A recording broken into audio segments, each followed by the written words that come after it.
ಸಿದ್ಧರಾಗಿದ್ದೀರಾ? ಯೋಹಾನನ ಸುವಾರ್ತೆ 4ನೇ ಅಧ್ಯಾಯ ಮೊದಲನೇ ವಚನದಿಂದ ನಾವೆಲ್ಲರೂ ಓದ್ಕೊಳ್ಳುವ.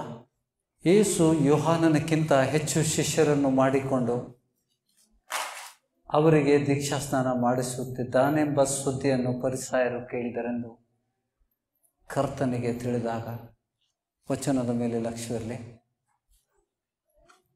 ಯೇಸು ಯೋಹಾನನಕ್ಕಿಂತ ಹೆಚ್ಚು ಶಿಷ್ಯರನ್ನು ಮಾಡಿಕೊಂಡು ಅವರಿಗೆ ದೀಕ್ಷಾಸ್ನಾನ ಮಾಡಿಸುತ್ತಿದ್ದಾನೆಂಬ ಸುದ್ದಿಯನ್ನು ಫರಿಸಾಯರು ಕೇಳಿದರೆಂದು. ಈ ಸುದ್ದಿ ಯಾರು ಮುಟ್ತು? ಫರಿಸಾಯರ ಕಿವಿಗೆ ಬಿತ್ತು. ಫರಿಸಾಯರು ಕೇಳಿದರೆಂದು ಕರ್ತನಿಗೆ ತಿಳಿದಾಗ, ಯೇಸು ಕ್ರಿಸ್ತನಿಗೆ ತಿಳಿದಾಗ, ಆತನು ಯೂದಾಯವನ್ನು ಬಿಟ್ಟು ಗಲಿಲಾಯಕ್ಕೆ ತಿರುಗಿ ಹೋದನು. ಆದರೂ ಸ್ನಾನ ಮಾಡಿಸುತ್ತಿದ್ದವನು ಯೇಸು ಅಲ್ಲ, ಆತನ ಶಿಷ್ಯರೇ ಮಾಡಿಸುತ್ತಿದ್ದರು. ಯೇಸು ಸ್ವಾಮಿ ಯಾರಿಗೂ ದೀಕ್ಷಾಸ್ನಾನ ಕೊಡಲಿಲ್ಲ, ಆತನ ಶಿಷ್ಯರೇ ದೀಕ್ಷಾಸ್ನಾನ ಮಾಡಿಸುತ್ತಿದ್ದರು. ಆತನು ಸಮಾರ್ಯ ಸೀಮೆಯನ್ನು ಹಾದು ಹೋಗಬೇಕಾಯಿತು. ಹೋಗುವಾಗ ಸಮಾರ್ಯ ಸೀಮೆಗೆ ಸೇರಿದ ಸುಕರೆಂಬ ಊರಿಗೆ ಬಂದನು. ಅದು ಯಾಕೋಬನ ತನ್ನ ಮಗನಾದ ಯೋಸೇಫನಿಗೆ ಕೊಟ್ಟ ಭೂಮಿಯ ಹತ್ತಿರದಲ್ಲಿತ್ತು. ಅಲ್ಲಿ ಯಾಕೋಬನು ತೆಗೆಸಿದ ಅಬ್ರಾಮನ ಮೊಮ್ಮಗನಾದ ಯಾಕೋಬನು ತೆಗೆಸಿದ ಬಾವಿ ಇತ್ತು. ಯೇಸು ದಾರಿ ದಣಿದು ಆ ಬಾವಿಯ ಬಳಿಯಲ್ಲಿ ಹಾಗೆ ಕೂತುಕೊಂಡನು. ಹೆಚ್ಚು ಕಡಿಮೆ ಮಧ್ಯಾಹ್ನವಾಗಿತ್ತು. ಆತನ ಶಿಷ್ಯರು ಊಟಕ್ಕೆ ಬೇಕಾದುದನ್ನು ಕೊಂಡುಕೊಳ್ಳುವುದಕ್ಕಾಗಿ ಊರೊಳಗೆ ಹೋಗಿರಲು ಸಮಾರ್ಯದವಳಾದ ಒಬ್ಬ ಹೆಂಗಸು ನೀರು ಸೇದುವುದಕ್ಕೆ ಬಂದಳು. ಯೇಸು ಆಕೆಯನ್ನು, ಅಮ್ಮ, ನೀನು ಕುಡಿಯುವುದಕ್ಕೆ ಕೊಡು ಎಂದು ಕೇಳಿದನು. ಯಹೂದ್ಯರಿಗೂ ಸಮಾರ್ಯರಿಗೂ ಬಳಕೆ ಅಂತಂದರೆ ಅವರು ವ್ಯವಹಾರ ಮಾಡ್ತಿರ್ಲಿಲ್ಲ. 9ನೇ ವಚನದಲ್ಲಿ, ಯಹೂದ್ಯರಿಗೂ ಸಮಾರ್ಯರಿಗೂ ಬಳಕೆ ಇಲ್ಲದಿರಲಾಗಿ ಆ ಸಮಾರ್ಯದವಳು ಆತನಿಗೆ, ಯಹೂದ್ಯನಾದ ನೀನು ಸಮಾರ್ಯದವಳಾದ ನನ್ನಿಂದ ನೀರು ಬೇಡುವುದು ಹೇಗೆ ಎಂದು ಹೇಳಿದಳು. ಅದಕ್ಕೆ ಯೇಸು, ದೇವರ ಕೊಡುವ ವರವೇನೆಂಬುದು ಕುಡಿಯುವುದಕ್ಕೆ ನೀರು ಕೊಡು ಎಂದು ನಿನಗೆ ಹೇಳಿದವನು ಯಾರೆಂಬುದು ನಿನಗೆ ತಿಳಿದಿದ್ದರೆ ನೀನು ಅವನನ್ನು ಬೇಡಿಕೊಳ್ಳುತ್ತಿದ್ದಿ. ಅವನು ನಿನಗೆ ಜೀವಕರವಾದ ನೀರನ್ನು ಕೊಡುತ್ತಿದ್ದನು ಅಂದನು. ಆಮೆನ್. ಉದ್ದೇಶ ಇಲ್ಲದೆ ಸ್ವಾಮಿ ಮಾತಾಡಿದನ ಆ ಸ್ತ್ರೀ ಜೊತೆಗೆ. ಸಮಾರ್ಯದವಳು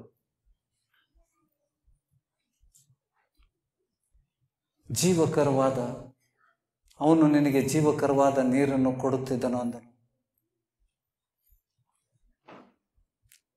ಬೇಡಿದರೆ ನಮಗೆ ಜೀವಕರವಾದ ನೀರು ಸಿಗ್ತದ? ಮಾಂಗನೆ ಸೆ ಮಿಲ್ತಾ ಹೈ. ಏನಿದು ಜೀವಕರವಾದ ನೀರು? ಅನೇಕ ರಹಸ್ಯಗಳುಳ್ಳದ ಅಧ್ಯಾಯ ಇದು. ಯೇಸು ಸ್ವಾಮಿ ಆ ಸ್ತ್ರೀಗೆ ಹೇಳ್ತಾ ಇದ್ದಾಳೆ, ಅವಳಿಗೇನು ಗೊತ್ತಿಲ್ಲ. ಅವಳು ಯಹೂದ್ಯಳಲ್ಲ, ಸಮಾರ್ಯದವಳು. ಸಮಾರ್ಯದವರು ಮತ್ತು ಯಹೂದ್ಯರು ಯಾವುದೇ ರೀತಿಯಿಂದ ವ್ಯವಹಾರ ಮಾಡ್ತಿರ್ಲಿಲ್ಲ, ಕೊಡುತುಕೊಳ್ಳುವುದಿರಲಿಲ್ಲ. ಯಾಕಂದರೆ ಮೋಶೆಯ ಧರ್ಮಶಾಸ್ತ್ರದ ಪ್ರಕಾರ ಅನ್ಯ ಜನರಿಂದ ದೂರವಿರಬೇಕು. ಅದೇ ವಚನವನ್ನು ಪೌಲ ಹೊಸ ಒಡಂಬಡಿಕೆಯಲ್ಲಿ ವಿಚಾರಿಸಿದ್ದಾನೆ. ಅನ್ಯ ಜನರಿಂದ ಹೊರಟು ಬಂದು ಪ್ರತ್ಯೇಕವಾಗಿರಿ. ಏನು ನೀರು ಕೂಡ ಕುಡಿತಿರ್ಲಿಲ್ಲ ಅವರು. ಅನ್ಯ ಜನರಿಂದ ನೀರು ಕೂಡ ಕುಡಿತಿರ್ಲಿಲ್ಲ ಯಹೂದ್ಯರು. ಅದಕ್ಕೆ ಯೇಸು ಸ್ವಾಮಿಗೆ ಅವಳು ಕೇಳ್ತಾ ಇದ್ದಾಳೆ, ಯಹೂದ್ಯರಿಗೂ ಸಮಾರ್ಯರಿಗೂ ಬಳಕೆ ಇಲ್ಲದವರಾಗಿ. 9ನೇ ವಚನದ ಬಳಿಗೆ ಯೇಸು ಸ್ವಾಮಿ ಆಕೆಗೆ ನೀರು ಕೊಡು ಅಂತ ಕೇಳಿದ. ಪ್ರತ್ಯುತ್ತರವಾಗಿ ಅವಳು ಏನು ಹೇಳ್ತಾ ಇದ್ದಾಳೆ, ಯಹೂದ್ಯರಿಗೂ ಸಮಾರ್ಯದವರಿಗೆ ಬಳಕೆ ಇಲ್ಲದವರಾಗಿ, ಯಾವ ವ್ಯವಹಾರ ಇಲ್ಲ.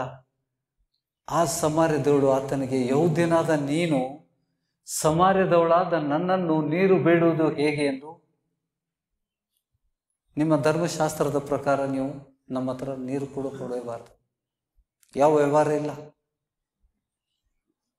ಯಾರೆಂಬುದು ನಿನಗೆ ತಿಳಿದಿದ್ದರೆ ನೀನು ಅವನನ್ನು ಬೇಡಿಕೊಳ್ಳುತ್ತಿದ್ದೆ. ಅವನು ನಿನಗೆ ಜೀವಕರವಾದ ನೀರನ್ನು ಕೊಡುತ್ತಿದ್ದನು ಅಂದನು. ಆ ಹೆಂಗಸು ಆತನಿಗೆ, ಅಯ್ಯ, ಸೇದುವುದಕ್ಕೆ ನಿನ್ನಲ್ಲಿ ಏನೂ ಇಲ್ಲ, ಬಾವಿ ಆಳವಾಗಿದೆ.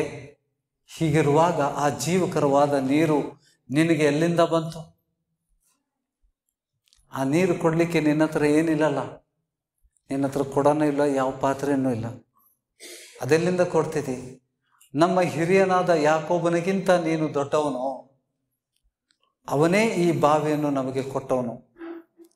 ಅವನು, ಅವನ ಮಕ್ಕಳು, ಅವನ ಸಾಕಿದ್ದೆಲ್ಲವೂ ಸಹಿತವಾಗಿ ಇದೇ ಬಾವಿಯ ನೀರು ಕುಡಿದರು ಅನ್ನಲು ಯೇಸು ಆಕೆಗೆ, ಈ ನೀರನ್ನು ಕುಡಿದವರೆಲ್ಲರಿಗೆ ತಿರುಗಿ ನೀರಡಿಕೆ ಆಗುವುದು. ಕುಡಿತಾ ಇದ್ದೀರಾ ನೀರು? ಇನ್ನು ಕುಡಿಯುವಂಥ ನೀರು ಕುಡಿದ್ರೆ ಮತ್ತೆ ನೀರಡಿಕೆ ಆಗ್ತದೆ. ಹೌದಾ? ಎಲ್ಲ ಬಾಟಲ್ ತಂದಿದ್ದೀರಲ್ಲ, ಕುಡಿಲಿಕ್ಕೆ ಆ ನೀರು ಕುಡಿದ್ರೆ ಮತ್ತೆ ನೀರಡಿಕೆ ಆಗ್ತದೆ ಅಂತ ಹೇಳ್ತಾ ಇದ್ದಾನೆ ಸ್ವಾಮಿ. ನಾನು ಕೊಡುವ ನೀರನ್ನು ಕುಡಿದವನಿಗೆ ಎಂದಿಗೂ ನೀರಡಿಕೆ ಆಗುವುದಿಲ್ಲ. ನಾನು ಅವನಿಗೆ ಕೊಡುವ ನೀರು ಅವನಲ್ಲಿ ಉಕ್ಕುವ ಹೊರತೆಯಾಗಿದ್ದು ನಿತ್ಯ ಜೀವವನ್ನು ಉಂಟು ಮಾಡುವುದು ಎಂದು ಹೇಳಿದನು. ಆಮೇನ್. ಆ ನೀರನ್ನು ಕುಡ್ದಿದ್ದೇವ ನಾವು? ಯೇಸು ಸ್ವಾಮಿ ಕೊಟ್ಟಂತ ನೀರನ್ನು ಕುಡ್ದಿದ್ದೇವ?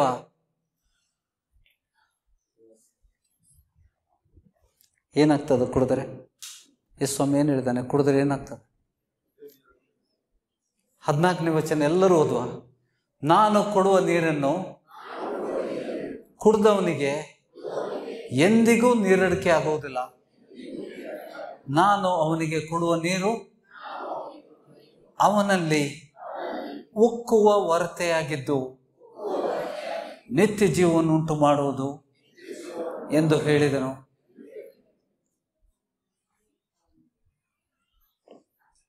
ಆ ನೀರು ಕುಡಿದ್ರೆ ಎಂದೂ ನೀರಡಿಕೆ ಆಗುವುದಿಲ್ಲ ನಿಮಗೆ. ಮತ್ತು ಆ ನೀರು ನಿಮ್ಮಲ್ಲಿ ಉಕ್ಕುವ ಹೊರತೆಯನ್ನು ಉಂಟು ಮಾಡ್ತದೆ. ಹೊರತೆ ಅಂದ್ರೆ ಏನು? ಇದು ನಾಡು ಭಾಷೆ ಅಲ್ಲ, ಸಾಮಾನ್ಯವಾಗಿ ಜನರಿಗೆ ಗೊತ್ತಾಗೋದಿಲ್ಲ ಹೊರತೆ ಅಂದ್ರೆ. ಹೊರತೆ ಅಂದ್ರೆ ಏನು? 14 वचन मराठी में पढ़िएगा. परंतु मी देते पाणी जो कोणी पिईल त्याला कधीही तहान लागणार नाही. जे पाणी मी त्याला देईन ते त्याच्यामध्ये सर्वकालिक जीवनासाठी उकळत्या पाण्याचा झरा असे होईल. पाण्याचा झरा. ನಿಮ್ಮ ಹೊರತೆ ಅಂತಂದ್ರೆ ಝರಿ. ನೀರಿನ ಹೊಳೆಗಳು ನಿಮ್ಮಿಂದ ಹರಿತಾವ ಆ ನೀರು ಕುಡಿದ್ರೆ. ಕುಡ್ದಿದ್ದೀರಾ? ಎಷ್ಟು ಜನ ಕುಡ್ದಿದ್ದೀರಿ? ಎಲ್ಲಿದೆ ಹೊರೆ? ಅದು ಕುಡಿದ್ರೆ ಮತ್ತು ಜೀವಜಲದ ಹೊಳೆಗಳು ನಿಮ್ಮಿಂದ ಹರಿಬೇಕು. ಹರಿತಾ ಇದ್ದಾವ? ಏನಾಗ್ತದೆ ಹರಿದಾಗ? ಏನಾಗ್ತದೆ? But ಹೂವರ್ drink of this water that I will give him will never be thirsty again. 2 ವಿಷಯಗಳು ಉಂಟಾಗ್ತವೆ. ಈ ನಾನು ಕೊಡುವಂಥ ನೀರನ್ನು ನೀವು ಕುಡಿದ್ರೆ ಮತ್ತೆ ನಿಮಗೆ ನೀರಡಿಕೆ ಆಗೋದಿಲ್ಲ. ಮತ್ತು ನಿಮ್ಮ ಹೃದಯದಿಂದ ಹೌದಾ ಜೀವಜಲದ ಹೊರತೆಗಳು ಹರಿತವೆ. ಆ ನೀರು ನಿಮ್ಗೆ ಯಾಕೆ ಬೇಕಾಗುವುದಿಲ್ಲ ಅಂದರೆ ನಿಮ್ಮ ಹೃದಯದಿಂದ ಜೀವಜಲದ ನಿತ್ಯ ಜೀವವನ್ನು ಉಂಟು ಮಾಡುವಂಥ ಝರಿಗಳು ಹರಿತವೆ. ನಮ್ಮಿಂದ ಜೀವಜಲಗಳು ನದಿಗಳು ಹರಿತಾ ಇದ್ದಾವೆ ಅಂತ ಹೇಗೆ ಗೊತ್ತು ಮಾಡ್ತೀವಿ?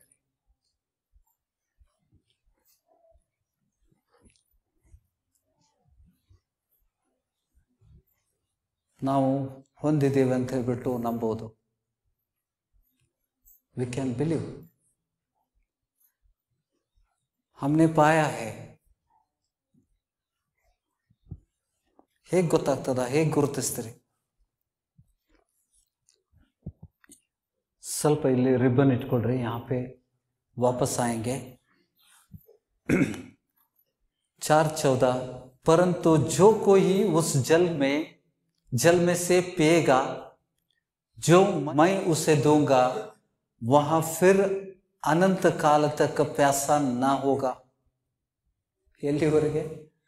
ನಿತ್ಯ ಜೀವ ಹೊಂದುವವರೆಗೆ ಮತ್ತೆ ನಿಮ್ಗೆ ನಿರಡಿಕೆ ಆಗುವುದಿಲ್ಲ ಅಂತ ಹಿಂದಿಯಲ್ಲಿ ಹೇಳ್ತಾ ಇದ್ದಾನೆ.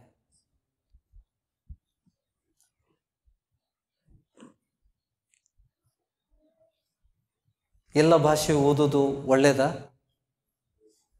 We get a clear idea.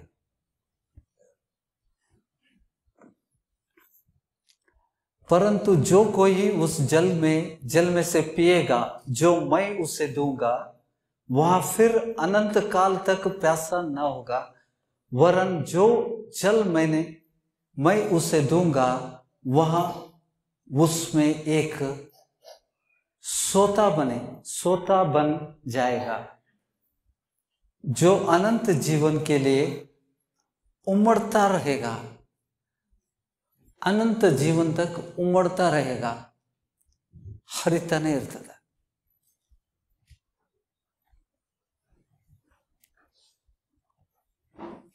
ಏನ್ ಲಾಭ ಇದರಿಂದ? ಈ ಜೀವ ಜಲದ ಹೊರತೆ ಹರಿಯುವಂತ ವಿಷಯಗಳು ನಾವು ಗುರುತಿಸ್ಕೊಳ್ಳೋದು ಹೇಗೆ?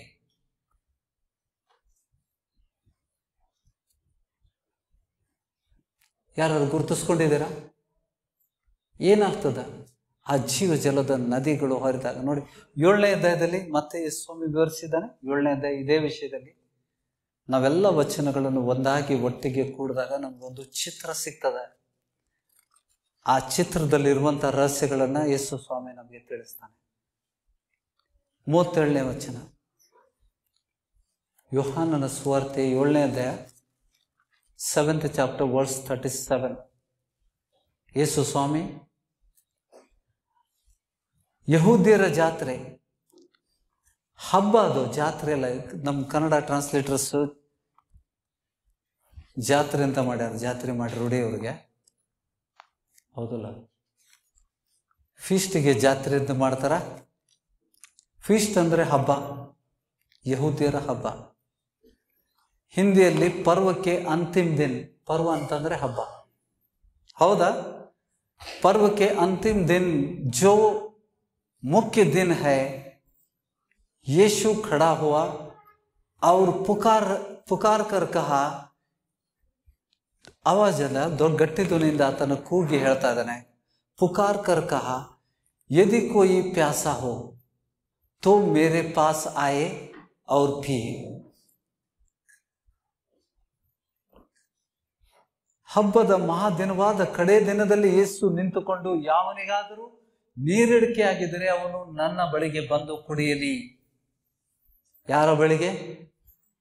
ಅಲ್ಲಿ ಸಮಾರ್ಯದ ಸ್ತ್ರೀಗೆ ಹೇಳಿದ, ನಾನು ಕೊಡುವಂತ ನೀರು ನೀ ಕುಡಿದ್ರೆ ಮತ್ತೆ ನಿನ್ಗೆಂದೂ ನೀರಿಡಿಕೆ ಆಗುವುದಿಲ್ಲ.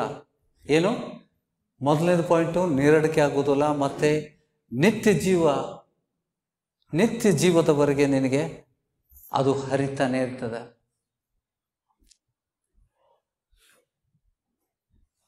ಮೂವತ್ತೆಂಟನೇ ವಚನ, ನನ್ನನ್ನು ನಂಬಿದವನ ಹೊಟ್ಟೆಯೊಳಗಿಂದ, ಹೃದಯದಿಂದ, ಹೊಟ್ಟೆಯೊಳಗಿಂದ ಶಾಸ್ತ್ರದಲ್ಲಿ ಹೇಳಿರುವ ಪ್ರಕಾರ ಜೀವಕರವಾದ ನೀರಿನ ಹೊಳೆಗಳು ಹರಿಯುವು. ಶಾಸ್ತ್ರದಲ್ಲಿ ಇದು ಹೇಳಲ್ಪಟ್ಟಿದೆ, ಹಳೆ ಒಡಂಬಡಿಕೆ ಬರೆಯಲ್ಪಟ್ಟಿದೆ. ನನ್ನನ್ನು ನಂಬಿದವನ ಹೊಟ್ಟೆಯಿಂದ ಶಾಸ್ತ್ರದಲ್ಲಿ ಹೇಳಿರುವ ಪ್ರಕಾರ ಜೀವಕರವಾದ ನೀರಿನ ಹೊಳೆಗಳು ಹರಿಯುವೆಂದು ಕೂಗಿ ಹೇಳಿದನು. ಇದನ್ನು ಯೇಸು ತನ್ನನ್ನು ನಂಬಿದವರು ಹೊಂದಲಿರುವ, ಯೇಸು ಸ್ವಾಮಿನ ನಂಬಿ ಜನರು ಹೊಂದಲಿರುವ ಪವಿತ್ರಾತ್ಮನನ್ನು ಕುರಿತು ಹೇಳಿದನು. ಈ ಕನ್ನಡದಲ್ಲಿ ಪವಿತ್ರಾತ್ಮನ ವರ ಅಂತಿದೆ, ಬೇರೆಲ್ಲ ಟ್ರಾನ್ಸ್ಲೇಷನ್ ಅಲ್ಲಿ ಪವಿತ್ರಾತ್ಮನಂತಿದೆ. ಆ ನೀರು ಏನು ಸೂಚಿಸ್ತದೆ? ಪವಿತ್ರಾತ್ಮನನ್ನು ಸೂಚಿಸ್ತದೆ.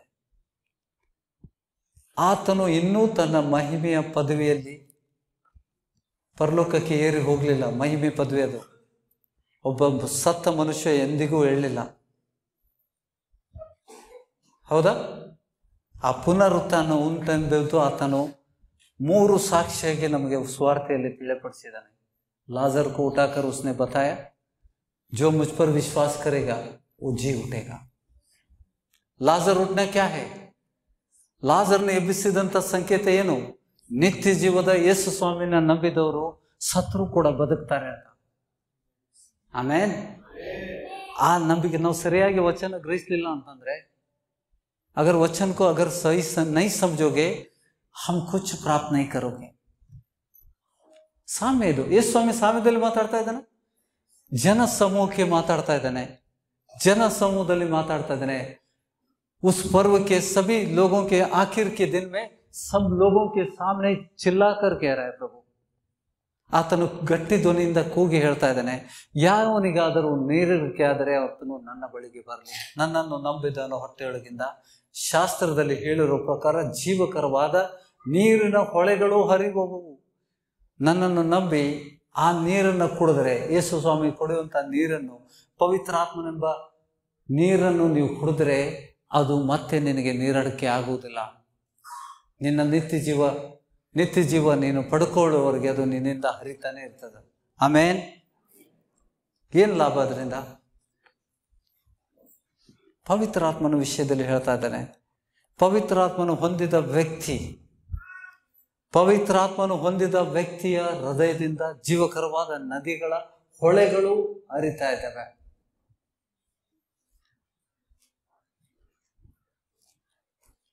ಏನಾಗ್ತದೆ?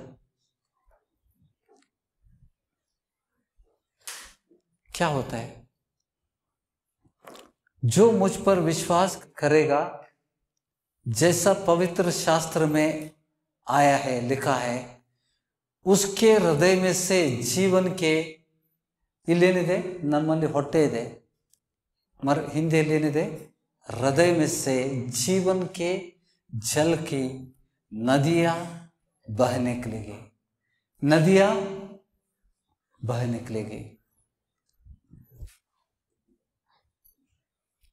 ಕನ್ನಡದಲ್ಲಿ ಏನಿದೆ?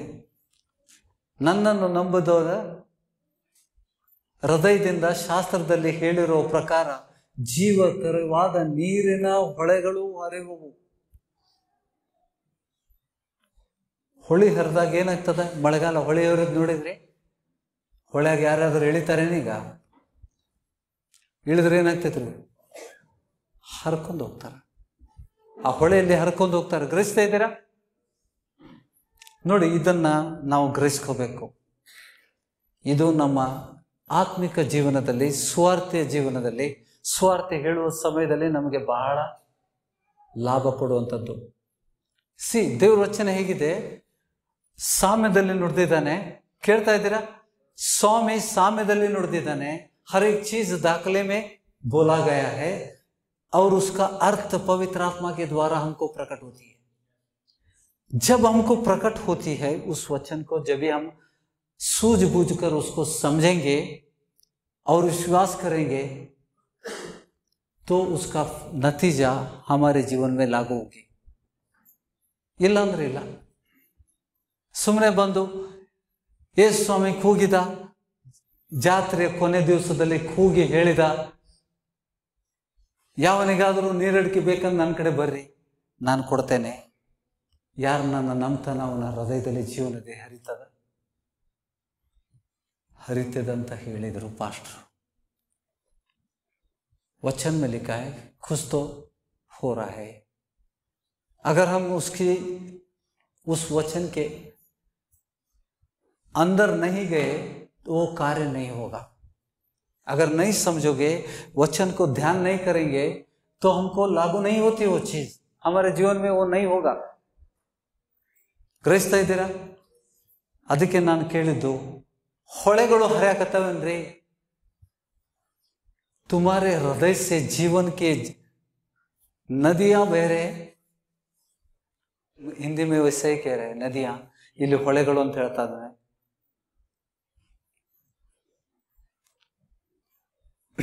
उनके हृदय में से जीवन के जल की नदियां बह निकलेगी. उसने यहां वचन पवित्र आत्मा के विषय में कहा. किसके बारे में कहा? पवित्र आत्मा. ನೀವು ಪವಿತ್ರಾತ್ಮ ಹೊಂದಿದಾಗ ನನ್ನನ್ನು ನಂಬುವರ ಹೃದಯದಿಂದ ಜೀವ ನದಿಗಳ ಹೊಳೆಗಳು ಹರಿತಾರೆ. ಹಮಾರೆ ಹೃದಯ से क्या निकलता है? ನಾನು ಹಿಂದೆ ವಚನದ ಮೂಲಕ ಕೊಟ್ಟಿದ್ದೇನೆ. ಏನಾಗ್ತದೆ? What is the end result? क्यों ये चीज दे रहे प्रभु? ये जीवन नदी क्या करती है? जब हम स्वार्थ के लिए जाते हैं, अकेले में जाते हैं या दो लोग जाते हैं या ग्रुप में जाते हैं, वहां पे कोई भी जिसके अंदर पवित्र आत्मा है उसके अंदर से जीवन की जल की नदियां वहां बहती है। आमेन। रास्ते पे नहीं बहती हो। ಬಹಳ ಜನಕ್ಕೆ ಇದು ಗೊತ್ತಿಲ್ಲ. ಇದು ಗೊತ್ತಾದವರು ಎದ್ದು ಬಿಟ್ಟು ಸೇವೆಗೆ ಹೋಗೋದಿಲ್ಲ. गड़बड़ नहीं, मुझे सेवक बनना है, मुझे पास्टर बनना है, मुझे प्रवादी बनना है। गड़बड़ नहीं करेंगे, परीक्षा करेगा क्या मेरे हृदय से जीवन की जल की नदियां बह रही है या नहीं बह रही। कैसे परीक्षा है? परीक्षा करना है या नहीं करना है? कैसे परीक्षा करोगे? ಎಷ್ಟು ದೊಡ್ಡ ವಿಷಯ ಇದು. ये बहुत बड़ी है. ये अगर हमने नहीं सीखा हमारा आत्मिक जीवन व्यर्थ है. ನಾವು ಸಭೆಗೆ ಬರೋದು ವ್ಯರ್ಥ. तुम ಸಭಾನ ವ್ಯರ್ಥ नहीं होना. ನೀವು ಕಷ್ಟಪಟ್ಟು ಬಂದಿದ್ದೀರಿ. ಮಳೆಗಾಲ ಇದ್ರೂ ಕೂಡ, ಮಳೆ ಇದ್ರೂ ಕೂಡ ಅದನ್ನ ಎದುರಿಸಿ ನೀವು ಬಂದಿದ್ದೀರಿ. ತುಂಬಾ ಒಳ್ಳೆಯದು. कुछ तो अच्छा लेके जाना है. श्रम करके आए हैं. ಅದಕ್ಕೆ ನೀವು ಬೆಳಗ್ಗೆ ಹೇಳಿದ್ದೆ ನಾನು ಸ್ಟಾರ್ಟಿಂಗ್ ಅಲ್ಲಿ, ನೀವು ಕಷ್ಟಪಟ್ಟು ಬಂದಿದ್ದೀರಿ, ನೀವು ಧನ್ಯರು. बारिश में कोई नहीं आता है, ठंडे माहौल अच्छा है, संडे में है. संडे हमको सोने के लिए है, ऐसा बहुत लोग समझते, लेकिन यहाँ पे इस सभा में नहीं समझते. तुमने न्यू प्रयास पट्टू बंदिದ್ದೀರಿ. तुम मेहनत करके इधर आए हो, समय दे रहे हो, जरूर तुमको प्रभु कुछ अच्छा ही देगा. हमें ಮುಂದಿನ ವಚನಗಳಲ್ಲಿ इसके बारे में हमने वचन शुरुआत की थी, हमने जो हाथ पकड़कर सभा में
क्या होता है? जब भी तुम सुवार्ता के लिए जाओगे, सुवार्ता नकारा नहीं जाएगा। जब तुम्हारे मुंह से परमेश्वर के वचन निकलते हैं, अगर पवित्र आत्मा के बल से निकलता है, तो वहां पे लोग ಜೀವ ನದಿಗಳು ಹರಿದಾಗ ಜನರು ರಕ್ಷಣೆ ಹೊಂದ್ತಾರೆ. ಇಲ್ಲಾಂದ್ರೆ ಒಂದು ಕಿವಿಯಲ್ಲಿ ಕೇಳ್ತಾರೆ, ಇನ್ನೊಂದು ಕಿವಿಯಿಂದ ಹೋಗ್ಬಿಡ್ತದೆ. ಯಾಕಂದ್ರೆ ಸೈತಾನ ಕದೀತಾನೆ. ಸ್ವಾರ್ಥಿಗೆ ಹೋಗ್ಬೇಕಾದ್ರೆ ನಮ್ಮ ಜೊತೆಲಿ ಯಾರು ಇರ್ತಾನೆ? ಗಟ್ಟಿ ಹೇಳ್ರಿ. ಅವ್ರ कौन रहता है? शैतान भी रहता है भाई, पक्का आता है। उसका टीम लेके आता है। जैसा हम टीम में जाते हैं, वो भी टीम में आते हैं। क्यों आते हैं? वचन चुराने के लिए. ನೀವು ಕೇಳುವಂತ ವಾಕ್ಯಗಳನ್ನು ಗ್ರಹಿಸದಂತೆ ಅಡೆತಡೆ ಮಾಡಲಿಕ್ಕೆ, तुम्हारा वचन को कैच करने के लिए. लेकिन जब तुम पवित्र आत्मा से भरे हुए हो, तुमने पवित्र आत्मा को प्राप्त किया है, उस जल में वो भी बहेगा.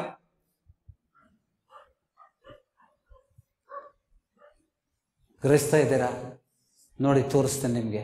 मैं मजाक नहीं कर रहा हूं. वचन में लिखा है ये चीज. एजिकियल 47 में लिखा है, आज अलग देगा प्रभु, आज कुछ अलग होगा, ये आज कुछ स्पेशल है. ನಮ್ಮ ಶರೀರ ಏನಾಗಿದೆ? ಪೌಲ್ ಏನ್ ಹೇಳ್ತಾನೆ? ನಿಮ್ಮ ಶರೀರವು ಪವಿತ್ರ ಆತ್ಮನ ಮಂದಿರ ಅಂತ ನಿನಗೆ ಗೊತ್ತಿಲ್ಲವೋ? जब तुम पवित्र आत्मा को प्राप्त करोगे, तुम्हारा शरीर क्या हो गया? पवित्र आत्मा के मंदिर हो गया. ದೇವಸ್ಥಾನದಿಂದ ಹೊರಡುವ ಪ್ರವಾಹ. ಆಮೇಲೆ ಅವನು ನನಗೆ ದೇವಸ್ಥಾನದ ಬಾಗಿಲಿಗೆ ಪುನಃ ಕರೆತಂದನು. ಆಹಾ, ದೇವಸ್ಥಾನದ ಹೊಸ್ತಲ ಕೆಳಗಿನಿಂದ ನೀರು ಹೊರಟು ಮೂಡಲಿಗೆ ಹರಿಯುತ್ತಿತ್ತು.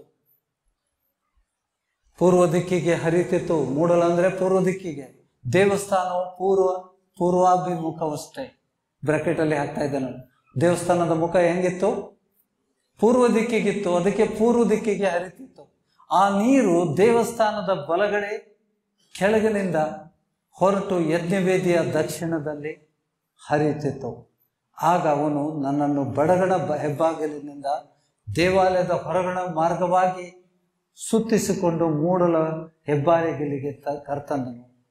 ಅಲ್ಲಿ ನೋಡಲು ಅದರ ಬಲಗಡೆಯಲ್ಲಿ ಮೆಲ್ಲ ಮೆಲ್ಲನೆ ಹರಿಯುವ ನೀರು ಕಾಣಿಸಿತು. ಆ ಪುರುಷನ ಕೈಯಲ್ಲಿ ಹುರಿಯನ್ನು ಹಿಡಿದುಕೊಂಡು ಮೂಡಲಿಗೆ ಮುಂದರಿದು 1000 ಮೊಳ ಅಳೆ. 1000 ಮೊಳ, 1 ಮೊಳ ಅಂದ್ರೆ 1.5 feet. 1.5 feet is equal to 1 cubit. ಇಂಗ್ಲಿಷಲ್ಲಿ ಕ್ಯೂಬಿಟ್ ಅಂದ್ರೆ ಮೊಳ. 3ನೇ ವಚನ. ಆ ಪುರುಷನ ಕೈಯಲ್ಲಿ ಹುರಿಯನ್ನು ಹಿಡಿದುಕೊಂಡು ಮೂಡಲಿಗೆ ಮುಂದರಿದು 1000 ಮೊಳ ಅಳೆದು ನನ್ನನ್ನು ನೀರಿನ ಆಚೆಗೆ ದಾಟಿಸಿದನು. ಅಲ್ಲಿ ನೀರು ಹೆಜ್ಜೆ ಮುಳುಗುವಷ್ಟಿತ್ತು.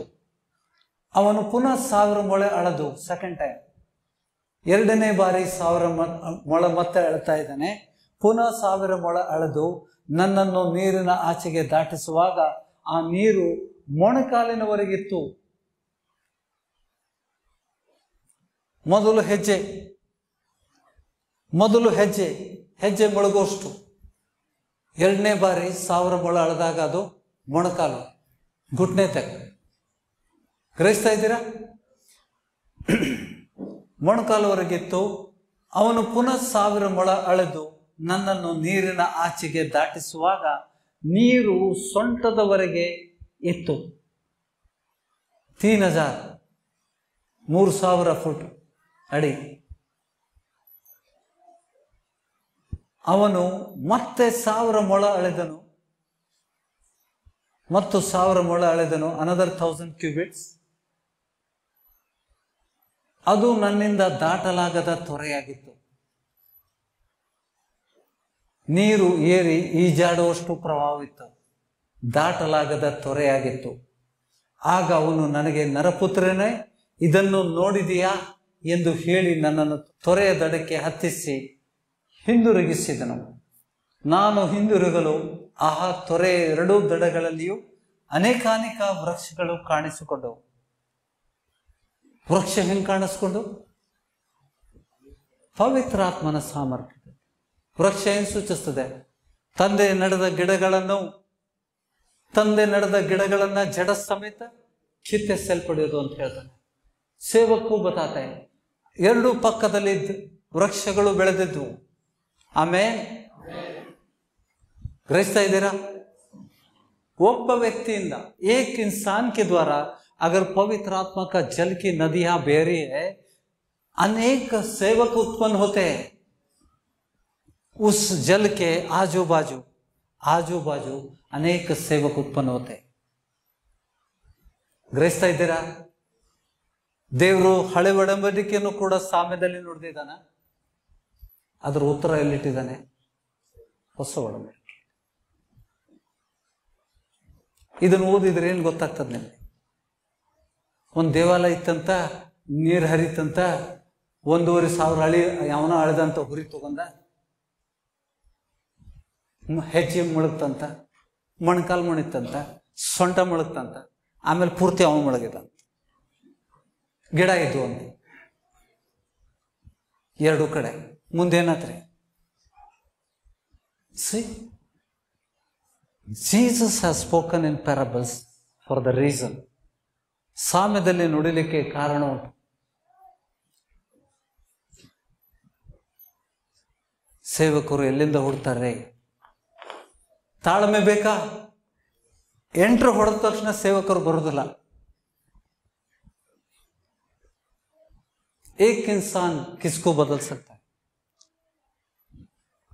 ಮೋಶೆ ಮೂಲಕ ಅನೇಕ ಸೇವಕರು ಇದ್ರ.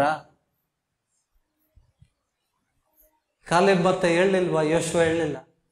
ಕ್ಯೂ ಬಹುತ್ ಕರೀಬ್ ಥೇ ಮೋಶೆ. ದೇವರು ಯಾಕೆ ಯೋಶುವನನ್ನು ಆರಿಸ್ಕೊಂಡ? ಓದಿದ್ದೀರಾ? ಯೋಶುವ ಯಾವಾಗಲೂ ಮೋಶೆ ಸಂಗಡ ಇರ್ತಿದ್ದ. ಆತನನ್ನ ಗಮನಿಸ್ತಾ ಇದ್ದ. ಆತನ ಆಡುವ ಮಾತುಗಳನ್ನ ಆತನು ಕೇಳ್ತಾ ಇದ್ದ. ಮೋಶೆ ಬೆಟ್ಟದ ಮೇಲೆ ಹೋದಾಗ ಯೋಶುವನು ಹೋಗ್ತಿದ್ದ. ಸರ್, ನಾನು ಬರ್ತೇನೆ. ಗುರುಗಳೇ, ನಾನು ಬರ್ತೇನೆ. ಭಯ ಮೈ ಬಿ ಆತ ತುಮಾರಿ ಸಾಥ್. ಸೈನಾ ಸಮಯ ಕೊಡ್ತಿದ್ದ. ದೇವರು ಯೋಶುವನಿಗೆ ಆರಿಸ್ಕೊಂಡ. ಮೋಶೆಗೆ ಹೇಳ್ತಾ ಇದ್ದಾನೆ, ಆತನ ಮೇಲೆ ಪ್ರಾರ್ಥನೆ ಮಾಡು. ವಾಗ್ದಾನದ ದೇಶಕ್ಕೆ ಕರೆದೊಯ್ಯಲು ನಾನು ಆತನ ನಿನ್ನಂತೆ ಆತನಿಗೆ ಬಳಸ್ತೇನೆ. ಮೋಶೆ ಯಾವ ರೀತಿ ಬಳಸಲ್ಪಟ್ಟ, ಅದೇ ರೀತಿ ಯೋಶುವನು ಬಳಸಲ್ಪಟ್ಟ. ಗ್ರಹಿಸ್ತಾ ಇದ್ದೀರಾ? ನಮ್ಮೂನ ಹೃದಯದಿಂದ ಜೀವ ನದಿಗಳ ಹೊಳೆಗಳು ಹರಿಲೇಬೇಕು. ನನ್ನ ನಂತರ ನಿಮಗೆ ಸಮಯ ಇರ್ತದಲ್ಲ, ನೀವು ಪವಿತ್ರಾತ್ಮನ ಹೊಂದಿದಾಗ ನಿಮ್ಮಿಂದ ಸೇವಕರು ಉತ್ಪನ್ನ ಆಗ್ತಾರೆ. ಗ್ರಹಿಸ್ತಾ ಇದ್ದೀರಾ? ದೇವ್ರ ರಾಜ್ಯ ಹೆಂಗ್ ಬೆಳೀತದ? ದೇವ್ರ ರಾಜ್ಯ ಬೆಳೆಯುವಂತ ವಿಧಾನಗಳು. ಪವಿತ್ರಾತ್ಮ ಇಲ್ಲದೆ ಹೊಂಟೆ, ನಾವು ಹೊಂಟೇವಿ, ಸೈತಾನ ಏನ್ ದೊಡ್ಡ ನಮ್ಗೆ ಅಧಿಕಾರ ಕೊಟ್ಟಿಯಲ್ಲ ದೇವ್ರೆ, ಸೈತಾನ್ ತುಜೆ ಮೈ ಕುಚಲ್ ಡಾಲೂಂಗ. ಹಾ ಹಾ, ಸೈತಾನ ಹಸ್ತಾ. ನಮ್ಮ ಜೀವನದಲ್ಲಿ ಸಾಕ್ಷಿ ಇರಬೇಕು. ನಾನು ಸೇವಕನಾಗಬೇಕಾದ್ರೆ ಮೇರೆ ಜೀವನ ಮೇ ಸಾಕ್ಷಿ ಚಾಹಿಯೇ ಬೈನಾ. ಹೌದಾ? ವಿಷಯಗಳನ್ನ ಗ್ರಹಿಸ್ತಾ ಇದ್ದೀರಾ? ಈ ಸಭೆಯಲ್ಲಿ ನೋಡಿ, ನಾವು ಬಂದಿದ್ದೇವೆ, ಅಂಗವಿಕಲರಾಗಿ ಬಂದಿದ್ದೇವೆ, ಈಗ ಸ್ವಸ್ಥತೆಯನ್ನು ಹೊಂದಿದ್ದೇವೆ. ನಾವು ಪಾಪಿಗಳಾಗಿದ್ದೇವೆ, ಈಗ ಪರಿಶುದ್ಧರಾಗಿ ಜೀವಿಸ್ತಾ ಇದ್ದೇವೆ. ನಮ್ಮ ಭಾಷೆಗಳು ಬದಲಾವಣೆ ಆಗಿದೆ. ಈಗ ನಾನು ಕ್ರಿಸ್ತನ ಸ್ವಭಾವಗಳನ್ನು ಹೊಂದಿದ್ದೇನೆ. ನನಗೋಸ್ಕರ ಜೀವಿಸುವುದಿಲ್ಲ. ಯಾರಿಗೋಸ್ಕರ ಜೀವಿಸ್ತಾನೆ? ಜೀವಿಸೋನು ಪರಮೇಶ್ವರ का वचन कहते, ನೀವು ಇನ್ನು ಜೀವಿಸೋನು ತನಗೋಸ್ಕರ ಜೀವಿಸದೆ ನಮಗೋಸ್ಕರ ಸತ್ತು ಎದ್ದು ಬಂದಾತನಿಗೋಸ್ಕರ ಜೀವಿಸಬೇಕು. ಆತನಿಗೋಸ್ಕರ ಜೀವಿಸ್ಬೇಕಾದ್ರೆ ನೀನು ನಿನ್ನ ವಿಷಯದಲ್ಲಿ ಆಲೋಚನೆ ಮಾಡುವುದಿಲ್ಲ. ನಿಮ್ಮಲ್ಲಿ ದೊಡ್ಡವನು ನಿಮ್ಮ ಸೇವಕನಾಗಿರ್ಲಿ. ಏನಂತ ಹೇಳಿದಾನೆ ಸ್ವಾಮಿ? ನಿಮ್ಮಲ್ಲಿ ದೊಡ್ಡವನು ನಿಮ್ಮ ಸೇವಕನಾಗಿರ್ಲಿ. ಯಾರ ಸೇವಕನಾಗಿ? ಯೇಸು ಸ್ವಾಮಿ ಕಾಲ್ ಒತ್ತೀರೇನು? यीशु स्वामी के पहिया दबा रहे। सेवा की जरूरत है प्रभु की। प्रभु आत्मा है, कैसे सेवा करते? उसके लोगों की सेवा करना, उसकी ಸೇವಾ करना है. ಈ ಚಿಕ್ಕವರಲ್ಲಿ ನೀನು ಏನು ಮಾಡ್ತಿದ್ದಿ ಅದು ನನಗೆ ಮಾಡ್ದಂಗಾಯ್ತು.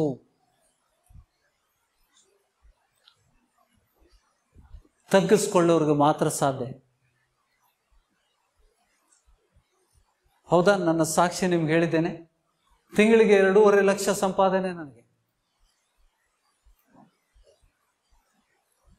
ನನಗೆ ನೀರು ಬೇಕು ಅಂತಂದ್ರೆ ಸ್ವಲ್ಪ ಹೀಗೆ ನೋಡಿದ್ರೆ ನನ್ನ ಅಟೆಂಡೆಂಟ್ ಓಡ್ ಬರ್ತಿದ್ದ, ಸರ್ ಏನ್ ಬೇಕು ನಿಮ್ಗೆ?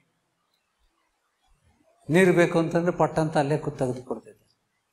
ಮನೆಯಲ್ಲೂ ಹಾಗೆ ನನಗೆ ಐಶ್ವರ್ಯಮಯ ಜೀವನವನ್ನು ಜೀವಿಸಿದ್ದೆ ನಾನು.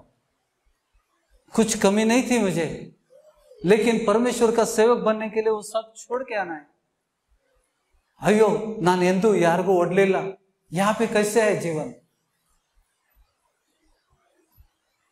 कुछ नहीं, अकाउंट में बैंक में तेरा बैलेंस नहीं है. सब कुछ छोड़ के आना है और किस पर जीना है? अगर तुम्हारा आमदनी बड़ी है, मैं उससे क्यों मांगू? परमेश्वर से खुद मांगो. मैं ज्ञानी हूं, मैं मेहनत कर रहा हूं, मैं बिजनेस कर रहा हूं, मेरा दिमाग है, मैं कमा रहा हूं, मैं क्यों प्रार्थना करूं? ದೇವರಿಗೆ ಧನ್ಯವಾದಗಳನ್ನು ಸಲ್ಲಿಸ್ತಾ ಇದ್ದಾನೆ. ವಿಷಯಗಳನ್ನ ದೇವರು ಕಲಿಸ್ತಾ ಇದ್ದಾನೆ. ನನ್ಗೆ ಗೊತ್ತಿಲ್ಲದಂತ ವಿಷಯ ಕೂಡ ಕಲಿಸ್ತಾನೆ ದೇವರು. हौदा? जब हम स्वार्थ में जाते हैं ना, देखो इस वचन क्या होती है. एक उदाहरण में जो पवित्र आत्मा से भरा हुआ एक इंसान है, जिसके बारे में वचन में लिखा है ಅಪೊಸ್ತಲ ಕೃತ್ಯಗಳು 6:8 6:8. ನೋಡಿ ಅವನು ಸಾಕ್ಷಿ ಏನ್ ಕೊಡ್ತಾ ಇದ್ದಾರೆ. स्टेफन के बारे में वचन में साक्ष्य, प्रभु का शिष्य है, पवित्र आत्मा से भरा हुआ है. 6वां अध्याय 2 वचन से हम पढ़ेंगे. वहां खाने पीने की व्यवस्था के बारे में कुछ गड़बड़ हुआ. तभी 12 शिष्यों ने, अपोस्तल लोगों ने, आग 12 मंदी अपोस्तलರು ಶಿಷ್ಯ ಮಂಡಳಿಯನ್ನು ಕೂಡಿಸಿ ಸಭಾ लोगों को इकट्ठा किया और उन्होंने कहा, ನಾವು ದೇವರ ವಾಕ್ಯೋಪದೇಶವನ್ನು ಬಿಟ್ಟು ಉಪಚಾರ ಮಾಡುತ್ತಿರುವುದು ತಕ್ಕದಲ್ಲವಲ್ಲ. ಆದದರಿಂದ ಸಹೋದರರೇ, ಸಂಭಾವಿತರು, ಕ್ವಾಲಿಟಿ ನೋಡಿ, ಎಲ್ಲರೂ ನೋಡಿತೀರಾ? ಸಂಭಾವಿತರು, ಪವಿತ್ರಾತ್ಮ ಭರಿತರು, ಜ್ಞಾನ ಸಂಪನ್ನರು ಆಗಿರುವ 7 ಮಂದಿಯನ್ನ ನಿಮ್ಮೊಳಗಿಂದ ನೋಡಿ ಆರಿಸಿಕೊಳ್ಳಿರಿ, ಅವರನ್ನು ಈ ಕೆಲಸದ ಮೇಲೆ ನೇಮಿಸುವೆವು. ಓಕೆ, 5ನೇ ವಚನದಲ್ಲಿ ಅವರ ಹೆಸರುಗಳು ಉಚ್ಚಾರ ಇದೆ. ಈ ಮಾತುಗಳು ಸರ್ವ ಮಂಡಳಿಗೂ ಒಳ್ಳೆಯದೆಂದು ತೋಚಿತು. ಈ ಮಾತು ಸರ್ವ ಮಂಡಳಿಗೆ ಒಳ್ಳೆಯದೆಂದು ತೋಚಿತು. ಅವರು ಪವಿತ್ರಾತ್ಮ ಭರಿತನು, ನಂಬಿಕೆಯಿಂದ ತುಂಬಿದವನು ಆದ ಸ್ಟೇಫನನನ್ನು ಫಿಲಿಪ್ಪ, ಪ್ರಕೋರ, ನಿಕನೋರ, ತಿಮೋನ, ಪರ್ಮೇನ, ಯಹೂದ್ಯ, ಮತಾವಲಂಬಿಯಾದ ಅಂತಿಯೋಕ್ಯದ ನಿಕಾಲ್ ಎಂಬುವರನ್ನು ಆರಿಸಿಕೊಂಡು ಅಪೊಸ್ತಲರ ಮುಂದೆ ನಿಲ್ಲಿಸಿದರು. ಇದರಲ್ಲಿ ಸ್ಟೇಫನು ಪವಿತ್ರಾತ್ಮ ಭರಿತನಾಗಿದ್ದ. 7 ಜನರು पवित्रात्मरू, संभावितरू, ज्ञान संपन्न, परमेश्वर का ज्ञान था उसमें. ऐसे लोगों को चुना. सो अभी 8वां वचन में इस स्टेफन के बारे में, स्टेफन देवर कृपेಯಿಂದಲೂ, क्योंकि पवित्र आत्मा था, उसके अंदर पवित्र आत्मा था, इसके लिए देवर कृपेಯಿಂದಲೂ ಬಲದಿಂದಲೂ ತುಂಬಿದವನಾಗಿ ಜನರಲ್ಲಿ ಮಹಾ ಅದ್ಭುತ ಕಾರ್ಯಗಳನ್ನು, ಸೂಚಕ ಕಾರ್ಯಗಳನ್ನು ಮಾಡುತ್ತಾ ಇದ್ದನು. ಆಮೇನ್. अगर तुम ये सभी नहीं करोगे, अगर तुम्हारे अंदर जल, जीवन की जल की नदी नहीं है, ये नहीं कर सकते. ಆತ್ಮ ನೀರುತ್ತಿ ಅದ್ಭುತ ಮಾಡಬಹುದು. ಅದಕ್ಕೆ ಸ್ವಾಮಿ ಹೇಳ್ತಾನಲ್ಲ, ಸ್ವಾಮಿ ಸ್ವಾಮಿ ನಿನ್ನ ಹೆಸರಲ್ಲಿ ದೆವ್ವಗಳನ್ನ ಬಿಡಿಸೇವೆ, ಅದ್ಭುತ ಕಾರ್ಯ ಮಾಡಿದ್ದೇವೆ. ಗ್ರಹಿಸ್ತಾ ಇದ್ದೀರಾ? ಏನ್ ಬೇಕು? ಏನ್ ಬೇಕು? ಅಲ್ಲಿ ನೋಡಿ ಏನಾಗ್ತದೆ. 9ನೇ ವಚನ, ಆದರೆ ಲಿಬೆರ್ತಿಯನ್ನವರೆಂಬ ಸಮಾಜದಲ್ಲಿಯೂ, ಕುರೇನ್ಯದವರ ಮತ್ತು ಅಲೆಕ್ಸಾಂದ್ರಿಯದವರ ಸಮಾಜದಲ್ಲಿಯೂ, ಕಿಲಿಕ ಅಸ್ಯ ಸೀಮೆಗಳಿಂದ ಬಂದವರ ಸಮಾಜದಲ್ಲಿಯೂ ಕೆಲವರು ಎದ್ದು ಸ್ಟೇಫನನ ತಂಗಡ ತರ್ಕ ಮಾಡುತ್ತಾ ಇರಲು ಅವನ ಮಾತಿನಲ್ಲಿ, 10ನೇ ವಚನ ಎಲ್ಲ ನೋಡಿತೀರಾ? ಸ್ಟೇಫನನ ಮಾತಿನಲ್ಲಿ ಕಂಡು ಬಂದ ಜ್ಞಾನವು ಪವಿತ್ರಾತ್ಮ ಶಕ್ತಿಯನ್ನು ಎದುರಿಸಲಾರದೆ ಹೋದರು. ಸ್ಟೇಫನ್ನಲ್ಲಿರುವಂತ ಜ್ಞಾನ ಅವರು ಕಂಡುಕೊಂಡ್ರು. ಹೇಗೆ? ಇದು ಪವಿತ್ರಾತ್ಮನ ಜ್ಞಾನ, ಪರಲೋಕದ ಜ್ಞಾನ, ಆತನಲ್ಲಿ ಇರುವಂತಹ ಜ್ಞಾನವನ್ನು ಕಂಡುಕೊಂಡ್ರು. ಹೋದ ವಾರ ನಿಮಗೆ ವಚನ ಕೊಟ್ಟಿದ್ದ ಲಾಫಿಂಗ್ ಸ್ಪಿರಿಟ್ ಬಗ್ಗೆ. ಅಜ್ಞಾನ ಅದು. ದೇವರು ನೋಡಿ, ಪವಿತ್ರಾತ್ಮನು ಹೊಂದಿದಂಥ ವ್ಯಕ್ತಿಯಲ್ಲಿ ಅವೆಲ್ಲ ವಿಷಯಗಳು ಗಲಿಬಿಲಿ ಆಗುವಂಥ ವಿಷಯಗಳು ಇರುವುದಿಲ್ಲ. ಸ್ಟೇಫನು ಮಾತನಾಡಿದಾಗ ಅವನಲ್ಲಿರುವಂಥ ಜ್ಞಾನವನ್ನು, ದೇವರ ಶಕ್ತಿ, ಪವಿತ್ರಾತ್ಮನ ಶಕ್ತಿಯನ್ನು ಕಂಡುಕೊಂಡ್ರು. ನೋಡ್ಲಿಕ್ಕೆ ಸಿಗ್ತದ?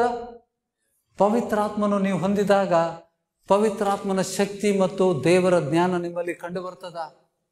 ಸ್ಟೇಫನಲ್ಲಿ ಹೇಗೆ ಕಂಡು ಬಂದಿತ್ತು, ಅದೇ ರೀತಿಯಲ್ಲಿ ಅವನ ಮಾತಿನಲ್ಲಿ ಕಂಡು ಬಂದ ಜ್ಞಾನವನ್ನು, ಪವಿತ್ರಾತ್ಮನ ಶಕ್ತಿಯನ್ನು ಅವ್ರಿಗೆ ಎದುರಿಸಲಿಕ್ಕೆ ಆಗಲಿಲ್ಲ.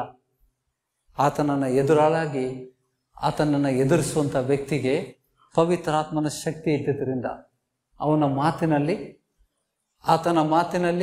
ಮತ್ತು ಆತನ ಮಾತಿನಲ್ಲಿ ಕಂಡು ಬಂದ ಜ್ಞಾನವನ್ನು, ಪವಿತ್ರಾತ್ಮನ ಶಕ್ತಿಯನ್ನು ಎದುರಿಸಲಾದೆ.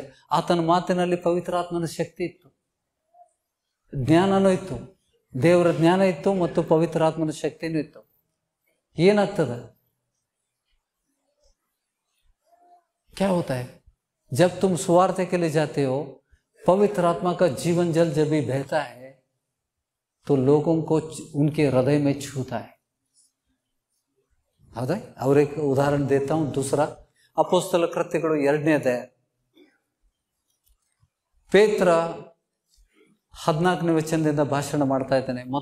पहली बार स्वार्थ बोल रहा है. पवित्र आत्मा आने के बाद, पवित्र आत्मा को प्राप्त करने के बाद पतरस बात कर रहे हैं. जो पहला मछुआरा था उसमें कुछ भी सामर्थ्य नहीं था. ಹೌದಾ? ಆಗ ಪೇತ್ರನು 11 ಮಂದಿ ಅಪೊಸ್ತಲರ ಸಹಿತ ಎದ್ದು ನಿಂತು ಗಟ್ಟಿಯಾದ ಧ್ವನಿಯಿಂದ ಅವರಿಗೆ ಹೀಗೆ ಪ್ರಸಂಗ ಮಾಡಿದನು. ಯೆಹೂದ್ಯರೇ, ಯೆರೂಸಲೇಮಲ್ಲಿ ವಾಸವಾಗಿರುವ ಎಲ್ಲಾ ಜನರೇ, ಈ ಸಂಗತಿಗಳು ಏನೆಂದು ನಿಮಗೆ ಗೊತ್ತಾಗುವ ಹಾಗೆ ನನ್ನ ಮಾತಿಗೆ ಕಿವಿಗೊಡಿರಿ. पहली दफा एक मछुआरा आदमी, मच्छी पकड़ने वाला पतरस, पवित्र आत्मा को प्राप्त किया. पहली दफा भाषण कर रहा है. उसकी भाषण सुनते ही 36वां वचन में अंतिम लाइन है, भाषण का अंतिम लाइन है. ಆದದರಿಂದ ನೀವು ಸಿಲುಬೆಗೆ ಹಾಕಿಸಿದ ಈ ಯೇಸುವನ್ನೇ ದೇವರು ಒಡೆಯನನ್ನಾಗಿ ಕ್ರಿಸ್ತನನ್ನಾಗಿ ಮಾಡಿದ್ದಾನೆಂಬುದು ಇಸ್ರಾಯೇಲ್ ಕುಲದವರಿಗೆಲ್ಲ ನಿಸ್ಸಂದೇಹವಾಗಿ ತಿಳಿದಿರಲಿ ಎಂದು ಹೇಳಿದರು. ಇದನ್ನು ಅವರು ಕೇಳಿ ಹೃದಯದಲ್ಲಿ ಅಲುಗುನೆಟ್ಟಂತಾಯಿತು. ಅಲುಗುನೆಟ್ಟಂತಂದ್ರೆ ಹೃದಯದಲ್ಲಿ ಅಲುಗುನೆಟ್ಟ. 37 में क्या कहते हैं? Now when they heard this, they were cut to the heart. ಅವರ ಹೃದಯವನ್ನು ಕೊರಿಯುವಂತೆ. ಅಲುಗುನೆಟ್ಟಂತು ಅಂತಂದ್ರೆ ಒಂದು ಬಾಣ ಬಿಟ್ಟಂಗೆ. छुप गया उनका हृदय में, छुप गया. क्यों? पतरस की बातें में जान कैसी आ गई? पवित्र आत्मा के जीवन का जल चल रहा है. अभी पहला नहीं था, अभी पवित्र आत्मा को उसने प्राप्त किया. उसका भाषण, उसकी बातों में किसकी ताकत थी? पवित्र आत्मा की ताकत थी. वो सुनने वाले के हृदय में छुप रहा था. जब तुम स्वार्थ के लिए जाते हो, पवित्र आत्मा के सामर्थ्य से तुम्हारी बातें वो लोगों को छुपती है. और क्या बोले उन्होंने? वापस में क्या बोला? ಪೇತ್ರನು ಅವರಿಗೆ ನಿಮ್ಮ ಪಾಪಗಳು, ಅವ್ರೇನು ಹೇಳಿದ್ರು? ಸಹೋದರರೇ, ನಾವೇನು ಮಾಡಬೇಕು ಎಂದು ಕೇಳಲು सरेंडर हो गए. सरेंडर आदरो, क्योंकि छुप गया हृदय में चाकू तलवार छुप गया. उसके वचन की तलवार वो तलवार जब ये छुपा, हाथों को उठे कर, भाई लोग हम क्या करें, हमने अभी बहुत बड़ी गलती की, प्रभु यीशु के मार डालने के षड्यंत्र में भागी थे, अभी क्या करें। समझे जीवन जल की नदी का प्रताप। ಗ್ರಹಿಸ್ತಾ ಇದ್ದೀರಾ? ಅದಕ್ಕೆ ನೋಡಿ, ನಾವು ಎಷ್ಟೋ ದ್ರಾಕ್ಷ ಬಳ್ಳಿಯಲ್ಲಿ ನೀವು ನೆಲೆಗೊಳ್ಳದೇ ಇದ್ರೆ ನಿಮ್ಮಷ್ಟಕ್ಕೆ ನೀವೇ ಫಲ ಕೊಡಲಾರರಿ। दाखलता में अगर ढाल नहीं बसती, उसका जड़ उसके नहीं पकड़ती, अगर नहीं बसा है तो अपने आप तुम फल प्राप्त नहीं करोगे। ನಿಮ್ಮಷ್ಟಕ್ಕೆ ನೀವೇ ಫಲವನ್ನು ಕೊಡುವುದಿಲ್ಲ। ಯಾಕೆಂದ್ರೆ ಆ ಕೊಂಬೆ ಏನಾಗಬೇಕು? ಆ ಕೊಂಬೆ ದ್ರಾಕ್ಷ ಬಳ್ಳಿಯಲ್ಲಿ ನೆಲೆಗೊಳ್ಳಬೇಕು। ದೇವರ ವಾಕ್ಯದಲ್ಲಿ ನಾವು ನೆಲೆಗೊಂಡಾಗ ಯೇಸು ಕ್ರಿಸ್ತನು ನಮ್ಮಲ್ಲಿ ನೆಲೆಗೊಳ್ತಾನೆ। ಆ ನೆಲೆಗೊಂಡಾಗ ನಮ್ಮಲ್ಲಿ ಜೀವದ ನದಿಗಳು ಹರಿತಾವೆ। ಗ್ರಹಿಸ್ತಾ ಇದ್ದೀರಾ? तभी हमारी सेवा जीवन अलग ही रहते। नहीं तो 10 साल सेवा किया, ಕುರಿಗಳು ಎಲ್ಲಿ 10 ಜನ ಬಂದ್ರು, 10 साल 20 साल तुम सेवा करने के बाद कितने मेमने हैं सभा में? बहुत आए थे और बहुत गए भी है। अभी कितने हैं? हमारा कुटुंब सिर्फ बच गया है। मेरी बीवी है, मैंने 3-4 बहुत मेहनत से बनाया, वो बच्चे हैं मेरे, सुवार्ता के द्वारा नहीं। तुम्हारे सुवार्ता में वो बड़े होने के बाद गुटखा खाएगा, पास्टर का बेटा है, गुटखा खाएगा। क्यों? जीवन का जल नहीं है भाई। सीख रहे हम लोग, ಪವಿತ್ರ ಆತ್ಮನ ಶಕ್ತಿ ನಮ್ಮಲ್ಲಿ ಇಲ್ಲದೆ ನಾವು ಸೇವೆಗೆ ಹೋದರೆ ನಾವು ಸಫಲತೆ ಸಿಗ್ತೇವ? ಆತ್ಮಗಳು ನಿಲ್ತಾವ? ನಿಮ್ಮ ಹೃದಯಕ್ಕೆ ದೇವರ ವಚನಗಳು ಅಲಗು ನೆಟ್ಟಂತಾಗಿ ನಟ್ರೆ ಮಾತ್ರ, ಹಾ ಎಲ್ಲಿ ದೇವರಿದ್ದಾನೆ, इस सभा में परमेश्वर है, इधर हमको जाना है, बारिश हो या धूप हो, ತೂಫಾನ್ ಆದರೂ ಕೂಡ ನಾವು ಬರ್ತೇವೆ। ಗಿಡ ಮರಗಳು ಬೀಳ್ತಾ ಇರ್ತೇವೆ, ನಾವು ದಾಟಿ ಬರ್ತಾ ಇರ್ತೇವೆ। ಹಿಂದೆ ಬಂದಿದ್ದೇವೆ, ಮರ ಬಿದ್ದಾಗ ದಾಟಿ ಬಂದಿದ್ದೇವ, ಮರ ಬಿದ್ದೈತಿ ತೆಗಿ ಮಠ ನಾ ಬರುದಿಲ್ಲ ಅಂದಿರಿ, ಹಾರಿ ಬಂದ್ರಿಲ್ಲ? ದೇವ್ರು ತಗ್ಸಿದ್ನಾ? ನಾವೇನ್ ಗುದ್ದಾಡಿದ್ವಾ? वादा तर्क ಮಾಡಿದ್ವಿ? साफ हो गया। कंक्रीट का रास्ता बनेगा अगर तुम कहोगे, बनेगा, क्योंकि जीवन मरण तुम्हारे जबान में है। कांक्रीट रस्ते ಆಗ್ತದ? ನೀವು ಆಗ್ತದಂದ್ರೆ ನೆರವೇರ್ತದ। जीवन मरण ನಿಮ್ಮ ನಾಲ್ಗೆ ವಶದಲ್ಲಿದೆ। जोर से बोलो, जोर से बोलो, कंक्रीट रास्ता बोलो, नहीं तो सिर्फ रास्ता बनेगा। ಕಾಂಕ್ರೀಟ್ ರಸ್ತೆ ಆಗ್ತದೆ ಅಂತಂದ್ರೆ ಅಲ್ಲಿ ಕಾಂಕ್ರೀಟ್ ರಸ್ತೆ ಆಗ್ತದ। ಯಾಕೆಂದ್ರೆ ಜೀವ ಮರಣ ನನ್ನ ನಾಲಿಗೆ ವಶ ದೇವರು ಇಟ್ಟಿದ್ದಾನೆ, ದೇವರ ಶಕ್ತಿ ಇಟ್ಟಿದ್ದಾನೆ। ನನ್ನ ನಾಲಿಗೆಯಲ್ಲಿ ದೇವರ ಶಕ್ತಿ ಇದೆ, ಪವಿತ್ರಾತ್ಮನ ಶಕ್ತಿ ಕಾರ್ಯ ಮಾಡ್ತದೆ। ನಾನು ನುಡಿದಾಗ ನೆರವೇರ್ತದೆ। ನನ್ನ ಸೇವಕನ ಬಾಯಿಂದ ನುಡಿದ ಮಾತುಗಳನ್ನ ನಾನು ನೆರವೇರಿಸ್ತೇನೆ ಅಂತ ದೇವರು ವಾಗ್ದಾನ ಮಾಡಿದ್ದಾನೆ। ಲೇಕಿನ್ परमेश्वर का सेवक बनना पहला जरूरी है। किसको नियुक्त करना है? कौन नियुक्त करेगा? ನಮ್ಮನ್ನು ಯಾರು ನೇಮಿಸಬೇಕು? ಅಲ್ಲಿವರೆಗೆ ನಾವು ಕಲಿಬೇಕು। हम सिद्ध हो रहे हैं यहाँ पे। दिस इज ए जिम, ये जिम है। हम इस सभा मत बोलो किधर जा रहे हैं हम लोग? संडे जिम को जा रहे हैं भाई। जाकर वहां नई चीजें सीखते हैं, उस चीज को हम संभाल कर रखते हैं। ಕೇಳಿದಂಥ ವಚನಗಳನ್ನ ಇಲ್ಲಿಂದ ಕೇಳಿ ಬಿಟ್ಟು ಬಿಡಬೇಡ್ರಿ, ಅದನ್ನ ಧ್ಯಾನಿಸ್ರಿ। देवर ಏನ್ ಕಲಿಸಿದಾನೆ? आज क्या सिखा है प्रभु? एक बुक ऐसा लिखो, आज के दिन में जिम में हमने क्या सीखा है, जीवन जल की नदी के बारे में सीखा है। बरदिड्री अगले संडे क्या सीखना है? प्रभु प्रार्थना के द्वारा हो, प्रभु नई चीज सिखाएगा। गरजता इतना, अगर तुम पवित्र आत्मा नहीं, जल्दी है यार, काम नहीं चल रहा है, सब जगह पे सूखा पड़ा है, सब जगह सूखा है, काम नहीं है, पगार कम हो गया, पहला 15,000 देता था, अभी 8,000 तक आ गया, कैसे जिंदगी जिएगी यार? कुछ नजर नहीं, वड़ा पाव सेंटर निकाला, वहां भी लॉस है यार। चाय का दुकान निकाला, वहां भी चलो प्लम्बिंग का काम किया, सेठ पैसा नहीं दे रहा है, काम करवा लिया फुकट का, पैसा नहीं है बोल रहा है, खड़की है मेरा, तू अमीर है या मैं अमीर हूं? साहूकार कौन है? फुकट में काम कर लिया, ರೊಕ್ಕ ಕೊಡ್ತಾ ಇಲ್ಲ. ಏನಾಗ್ತಾ ಇದೆ? ಏನಾಗ್ತಾ ಇದೆ? ಹಾಗಾರ ಪಾಸ್ಟರ್ ಆಗ್ಬಿಡೋನ್ ಸರಿ, ಕಿರಿಕಿರಿನೇ ಇಲ್ಲ. ಒಂದು 20 ಮಂದಿ ಬಂತಂದ್ರೆ ನಮ್ದೆಲ್ಲ ನಡೀತೈತಿ. ನಮಸ್ಕಾರಗಳು ಅಂಗಡಿಗಳಲ್ಲಿ, ದಾರಿಯಲ್ಲಿ ನಮಸ್ಕಾರಗಳು, ಮತ್ತೆ ಬೀದಿ ಚೌಕಗಳಲ್ಲಿ ನಮಸ್ಕಾರಗಳು. ಪಾಸ್ಟರ್ ಅಂತ ಹೇಳ್ಬಿಟ್ಟು ಹಿಂಗೆ ನಿಲ್ತಾರೆ, ಪ್ರೇಯರ್ ಮಾಡಿಸ್ಕೊಳ್ತಾರೆ, ತಲೆ ಕೊಡ್ತಾರೆ. ನೀ ಏನು ಕೊಡಾಕತ್ತೀವಿ ವಾಪಸ್?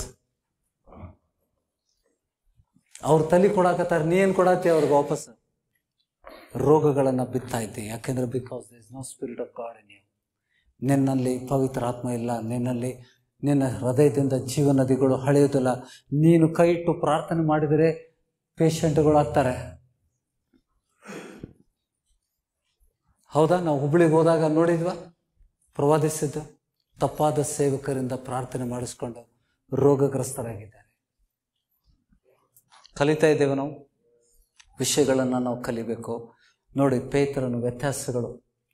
जब भी पवित्र आत्मा से भरा हुआ इंसान जब भी बोलता है, वहाँ पे वो लोग, वैरी लोग को तकलीफ हुई, क्योंकि वो झेल नहीं पाए पवित्र आत्मा को, ताकत को. क्योंकि स्टेफन की जबान से निकली हुई बातों में पवित्र आत्मा का शक्ति थी. जब तुम पवित्र आत्मा से भरपूर होकर तुम प्रार्थना कर, वचन सुनाते हो, वहां सुनने वाले की अंदर क्या होती है? चुभता है. वो परमेश्वर का तलवार है, चुभने वाली तलवार है. परमेश्वर का वचन पवित्र आत्मा से प्रकट हुई तलवार है. वो ದೇವರಾತ್ಮನಿಂದ ಹೊಂದಿದ ದೇವರ ವಚನಗಳು ಏನಾಗ್ತದ? ಕತ್ತಿ. ಅದು ಆ ಹೆಬ್ಬಾಯಿ ಕತ್ತಿಯಿಂದ ನೀವು ನೋಡಿದಾಗ ಅಲ್ಲಿದ್ದಂಥ ಜನರ ಹೃದಯದಲ್ಲಿ ಅದು ನಾಡ್ತದೆ. ಆವಾಗ ಅವರು, ಸಾಹೇಬ್ರ ಯಾವಾಗ ಬರೋದ್ರಿ ದೀಕ್ಷಾ ಸ್ಥಾನಕ್ಕೆ? ಬರ್ತಾರ, ಮಾಡಿಸ್ಕೊಂಡು ಹೋಗ್ತಾರೆ. ಇಲ್ಲ ಅಂತಂದ್ರೆ, ನಾವು ಕೇಳೇವ್ರಿ, ನಾವು ಕನ್ವರ್ಟ್ ಆದರೆ ಎಷ್ಟು ಕೊಡ್ತೀರಿ ನಮ್ಗೆ? क्योंकि तलवार नहीं तुम्हारे पास. ये प्रश्न पूछे जाएंगे.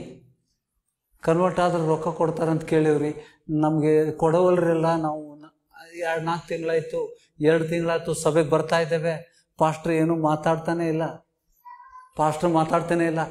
ಕೇಳಿ ನೋಡೋಣ ತಡಿ, ಅವರಾಗೆ ಹಂಗೆ ಹೇಳ್ತಾರೆ, ನಾವು ಸ್ವಲ್ಪ ಅರ್ಜಿ ಹಾಕೊಂತಡಿ. ಪಾಸ್ಟರ್ ನಾವು ಬಂದ 4 ತಿಂಗಳಾಯ್ತು, ನಮ್ಗೇನು ಸಿಗಲಿಲ್ಲ. ಏನು ಸಿಗಲಿಲ್ಲ? ಏನು ಬೇಕಾಗಿತ್ತು? ಏನು ನಿರೀಕ್ಷೆ ಇಟ್ಕೊಂಡು ಬಂದಿದ್ರಿ? ಯಾರೋ ಹೇಳಿದ್ರಿ ಕ್ರಿಶ್ಚಿಯನ್ರಾದ್ರೆ, ಕನ್ವರ್ಟ್ ಆದ್ರೆ ರೊಕ್ಕ ಕೊಡ್ತಾರಂತ, ಅದಕ್ಕೆ ಬಂದಿದ್ದೀವಿ ನಾವು. ನೀವೇನು ಕೊಡಲೇ ಇಲ್ಲ ನಮಗೆ ಅಂತ.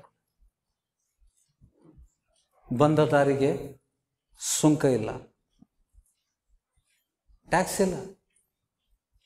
जिस मार्ग से तुम आए वहां पे टैक्स देना नहीं पड़ता है वापस जाने के लिए. ಹೌದಾ?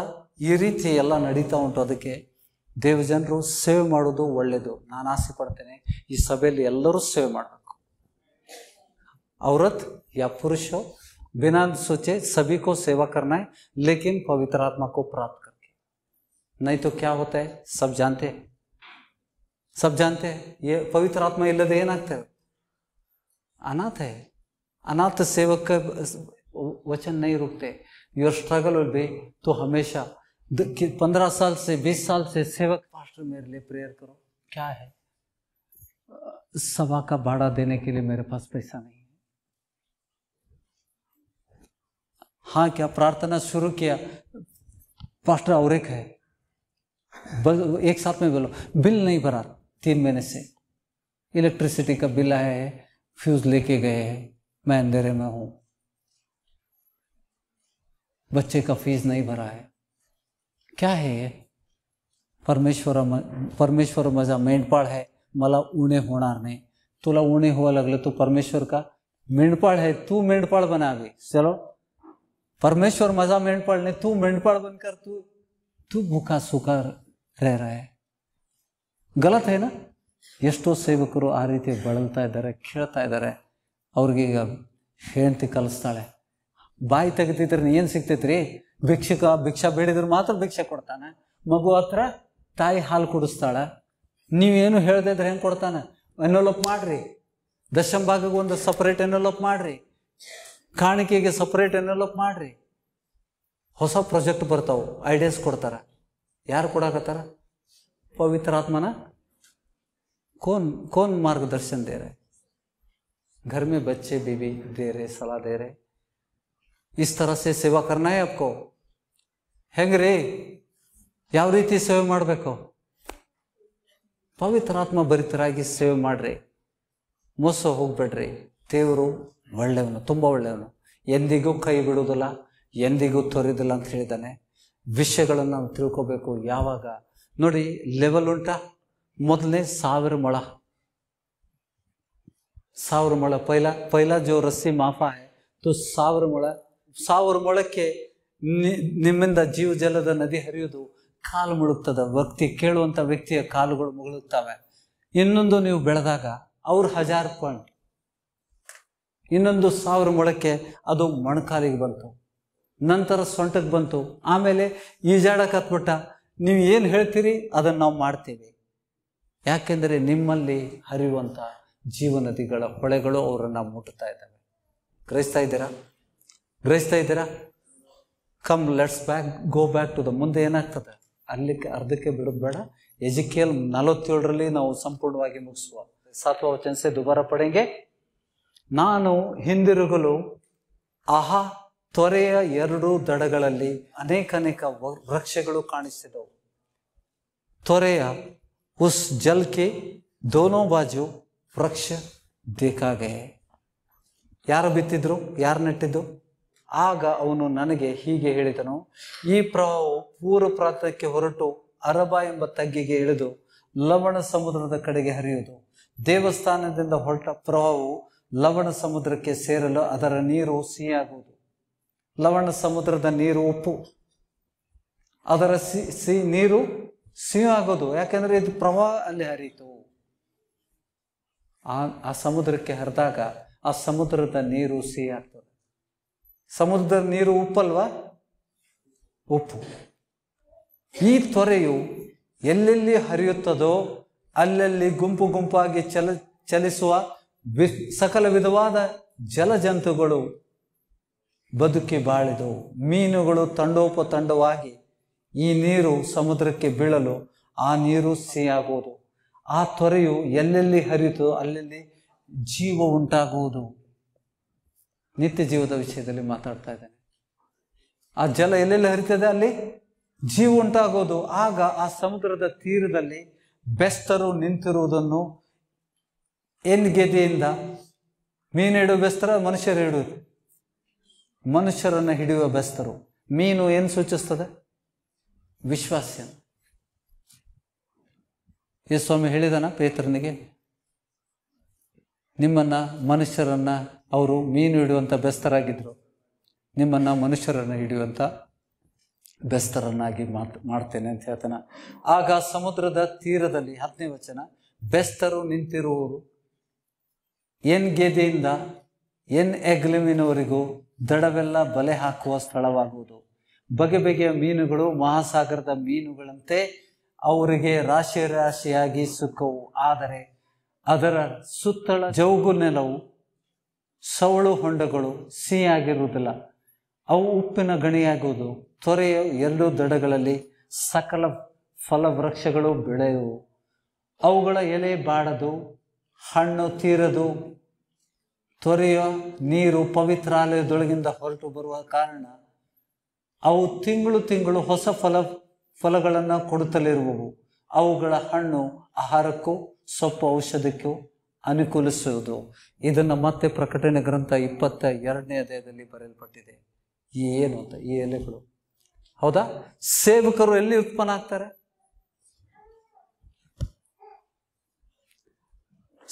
ನಿಮ್ಮ ಸಭೆಯಲ್ಲಿ ಜೀವ ನದಿಗಳ ಹೊಳೆಗಳು ಹರಿತಾ ಇಲ್ಲ ಅಂತಂದ್ರೆ ನಿಮ್ಗೆ ಗೊತ್ತಿಲ್ಲದೆ ಆಗುವಂತ ವಿಷಯಗಳು. ಸಭಾ ಮೇ ಅಲಗ್ रहता है, ಸಭೆಗೆ ಬರುವುದು ಅವಶ್ಯಕತೆಯಾಗಿದೆ. ಸಭೆಗೆ ಬರುವುದು ಅವಶ್ಯಕತೆ ಇದೆಯೋ ಬೇಡ. ವಚನಗಳು ನಿಮಗೆ ಮೊಬೈಲಲ್ಲಿ ಸಿಗ್ತಾ ಇದೆ, ವಿಡಿयो मुखांतर सिखता है, घर बैठे बैठे वचन मिलते हैं. परमेश्वर की सभा में आने की क्या जरूरत है आपको?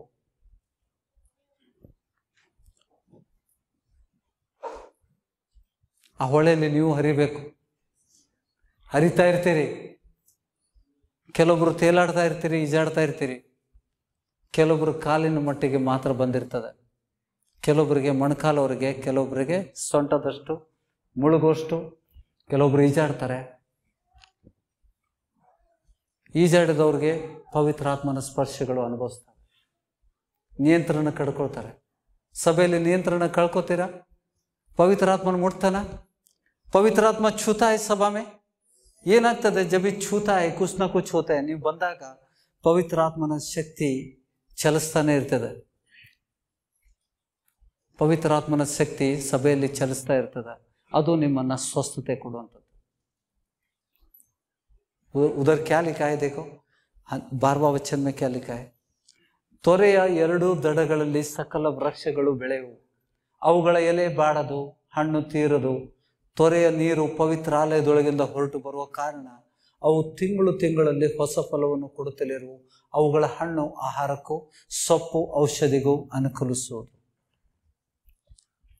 ದೇವ್ ಜನರು ಸ್ವಸ್ಥತೆಯನ್ನು ಹೊಂದ್ಕೊಳ್ತಾರೆ.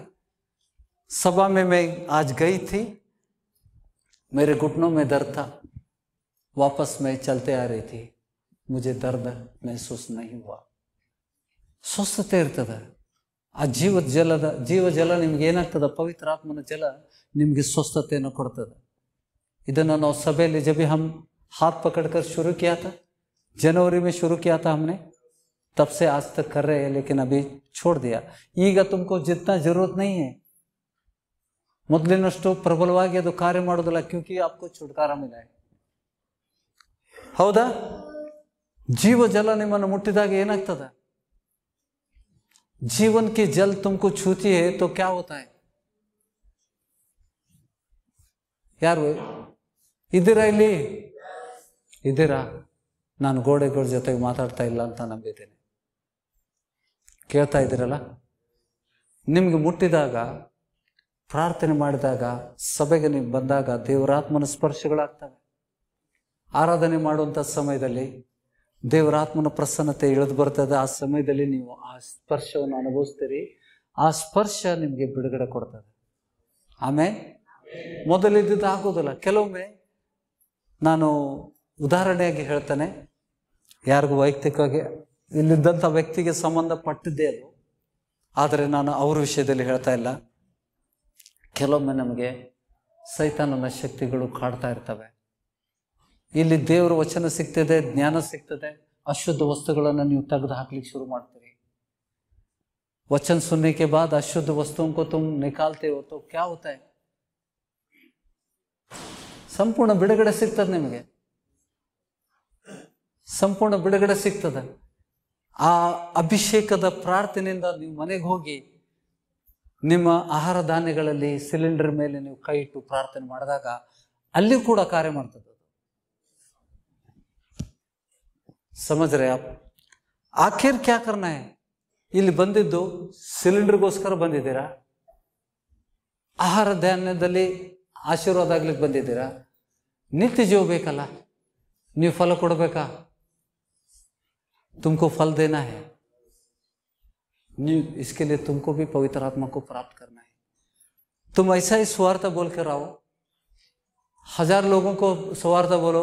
सभा में देखो तुम्हारे द्वारा जो सभा लोग है, कितने लोगों को आपने ಪಟ್ಟಿ करो, ಅದರಲ್ಲಿ ಬರೀರಿ ಎಷ್ಟು ಜನಕ್ಕೆ ನೀವು ಸ್ವಾರ್ಥ ಹೇಳಿದಿರಿ, ಎಷ್ಟು ಜನ ಸಭೆಗೆ ಬಂದಿದ್ದಾರೆ, ಎಷ್ಟು ಜನ ನಿಂತಿದ್ದಾರೆ.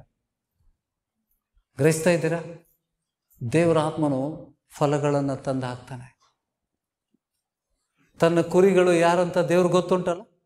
तुम किसी भी सभा में हो, प्रभु अगर उसकी सभा है तो वहां से प्रभु लेके आता है. ಅದಕ್ಕೆ ಮಾರ್ಗಗಳನ್ನು ಮಾಡುವನೇ ದೇವರು. ಫಲಗಳನ್ನು ತಂದು ಹಾಕುವನು ಮನುಷ್ಯ ಬುದ್ಧಿ ಅಲ್ಲ, ಮನುಷ್ಯನ ಶಕ್ತಿ ಅಲ್ಲ. ನಾಳೆ ನೀವು ಸೇವೆ ಮಾಡುವಾಗ ನೀವು ಪ್ರಾರ್ಥನೆ ಮಾಡೋದು ಪವಿತ್ರಾತ್ಮನನ್ನು ಮುಂದಿಟ್ಟು ಪ್ರಾರ್ಥನೆ ಮಾಡಿರಿ. ದೇವರಾತ್ಮನೇ ಫಲಗಳನ್ನು ತಂದು ಈ ಸಭೆಯಲ್ಲಿ ಸೇರಿಸು. ಒಂದು ವೇಳೆ ಸಭಾಪಾಲಕರ ವರ ನಿಮ್ಗೆ ಸಿಕ್ಕರೆ ನೀವು ಆ ಪ್ರಾರ್ಥನೆ ಮಾಡ್ರಿ. ನೀವು ಪ್ರವಾದಿ ಆದರೆ ಅದನ್ನು ಮಾತಾಡಬಾರ್ದು. ನೀನು ಪ್ರವಾದಿ ಆದರೆ ಸಭೆಗೋಸ್ಕರ ನಿನಗೆ ಆ ವರ ಕೊಡಲ್ಪಟ್ಟಿದೆ, ಆ ಸಭೆಗೋಸ್ಕರ ನೀನು ಉಪಯೋಗಿಸ್ಬೇಕು. ಆ ಸೇವೆ ಇಂಟರ್ನ್ಯಾಷನಲ್ ಸೇವೆ, ಅದು ಪ್ರವಾದನೆ ಸೇವೆ. You have to go to the other places. ಇನ್ನೊಂದು ಸಭೆಗೆ ಹೋಗಿ ನೀವು ಪ್ರವಾದನೆ ಮಾಡಬೇಕು. ಜನರು ಬಲ ಹೊಂತಾರೆ. ಹೇಗೆ ಪ್ರವಾದನೆ ಮಾಡಬೇಕಂದ್ರೆ ಜನ ಎದ್ದು ನಿಂದಿರ್ಬೇಕು. ಲೋಗೋಂಕು ಖಡಾ ಹೋನೆ ಅಂತ ಪ್ರವಾದನೆ ಮಾಡ್ರಿ, ಆಸೆ ಪಡ್ರಿ. ಅದಕ್ಕೆ ಶ್ರಮ ಉಂಟು, ದೇವ್ರ ವಚನದಲ್ಲಿದೆ. हमको हर एक हमारे जो वर है उसके लिए हमको प्रयास करना है. ಗ್ರಹಿಸ್ತಾ ಇದ್ದೀರಾ? ಅಲ್ಫ್ ಲುಕಾವು ಎಲ್ಲರಿಗೂ ಗೊತ್ತು, ಎಲ್ಲರಿಗೂ ಸಭೆಯಲ್ಲಿ ಎಲ್ಲರೂ ವಿಡಿಯೋ ನೋಡಿದ್ದೀರಿ. ಅವರು ಡೇಟ್ ಆಫ್ ಬರ್ತ್ ಹೇಳ್ತಾರೆ. ಅಲ್ಲಿ ಇಲ್ಲದ ಅವ್ರು ನೋಡ್ಲಿಲ್ಲ, ದೂರ ಎಲ್ಲೋ ಕೂತಿರ್ತಾರೆ. ದೊಡ್ಡ ಸಭೆ ದೊಡ್ಡದಿದೆ ಅವ್ರದ್ದು. किसी को नाम लेकर बुलाते हैं, अगर उठकर नहीं आया तो उसको बोलते तू फलाना देश का है. फिर भी नहीं आया फिर उसका डेट ऑफ बर्थ बोलते हैं. फिर भी नहीं आया उसका पत्नी का नाम बोलते हैं. उसका खानदान में कितने लोग हैं सबका नाम बोलता है. क्या होता है? लोग खड़े होते हैं, हमारे बीच में परमेश्वर है, इतना सब डिटेल बता रहा है, और उनके द्वारा प्रार्थना करने के बाद चंगाई भी होती है. ಹೌದಾ? ದೇವರು ಈ ಸಭೆಯಲ್ಲಿ ಇದನ್ನ ಮಾಡಲಿಕ್ಕಿದ್ದಾನೆ. एक ही सब कुछ, एक ही पास्टर है, वही ಆತನೇ ಅಪೋಸ್ತಲ, ಆತನೇ ಪ್ರವಾದಿ, ಆಲ್ ಇನ್ ಒನ್. ಪಾಸ್ಟರ್ ಯಾರು? ನಾನು. ಅಪೋಸ್ತಲ ಯಾರು? ನಾನು. ಪ್ರವಾದಿ ಯಾರು? ನಾನು. ಸ್ವಾರ್ಥಿಕ ಯಾರು? ನಾನು. ಬೋಧಕ ಯಾರು? ನಾನು. 5 ಸೇವೆ ನಿನಗೆ ಕೊಟ್ಟಾನ? ಹೌದು, ಆಮೇಲೆ ಬಾಕಿ ಎಲ್ಲರೇನು? तुम छेले बन के ही रहना है, तुम सेवा नहीं करोगे, मेरी संतति करेगी, मेरा बेटा आएगा. नेक्स्ट पास्टर नन्निंदा प्रमोशन यारगे? उसको वचन मालूम नहीं, फिर भी उसको जबरदस्ती.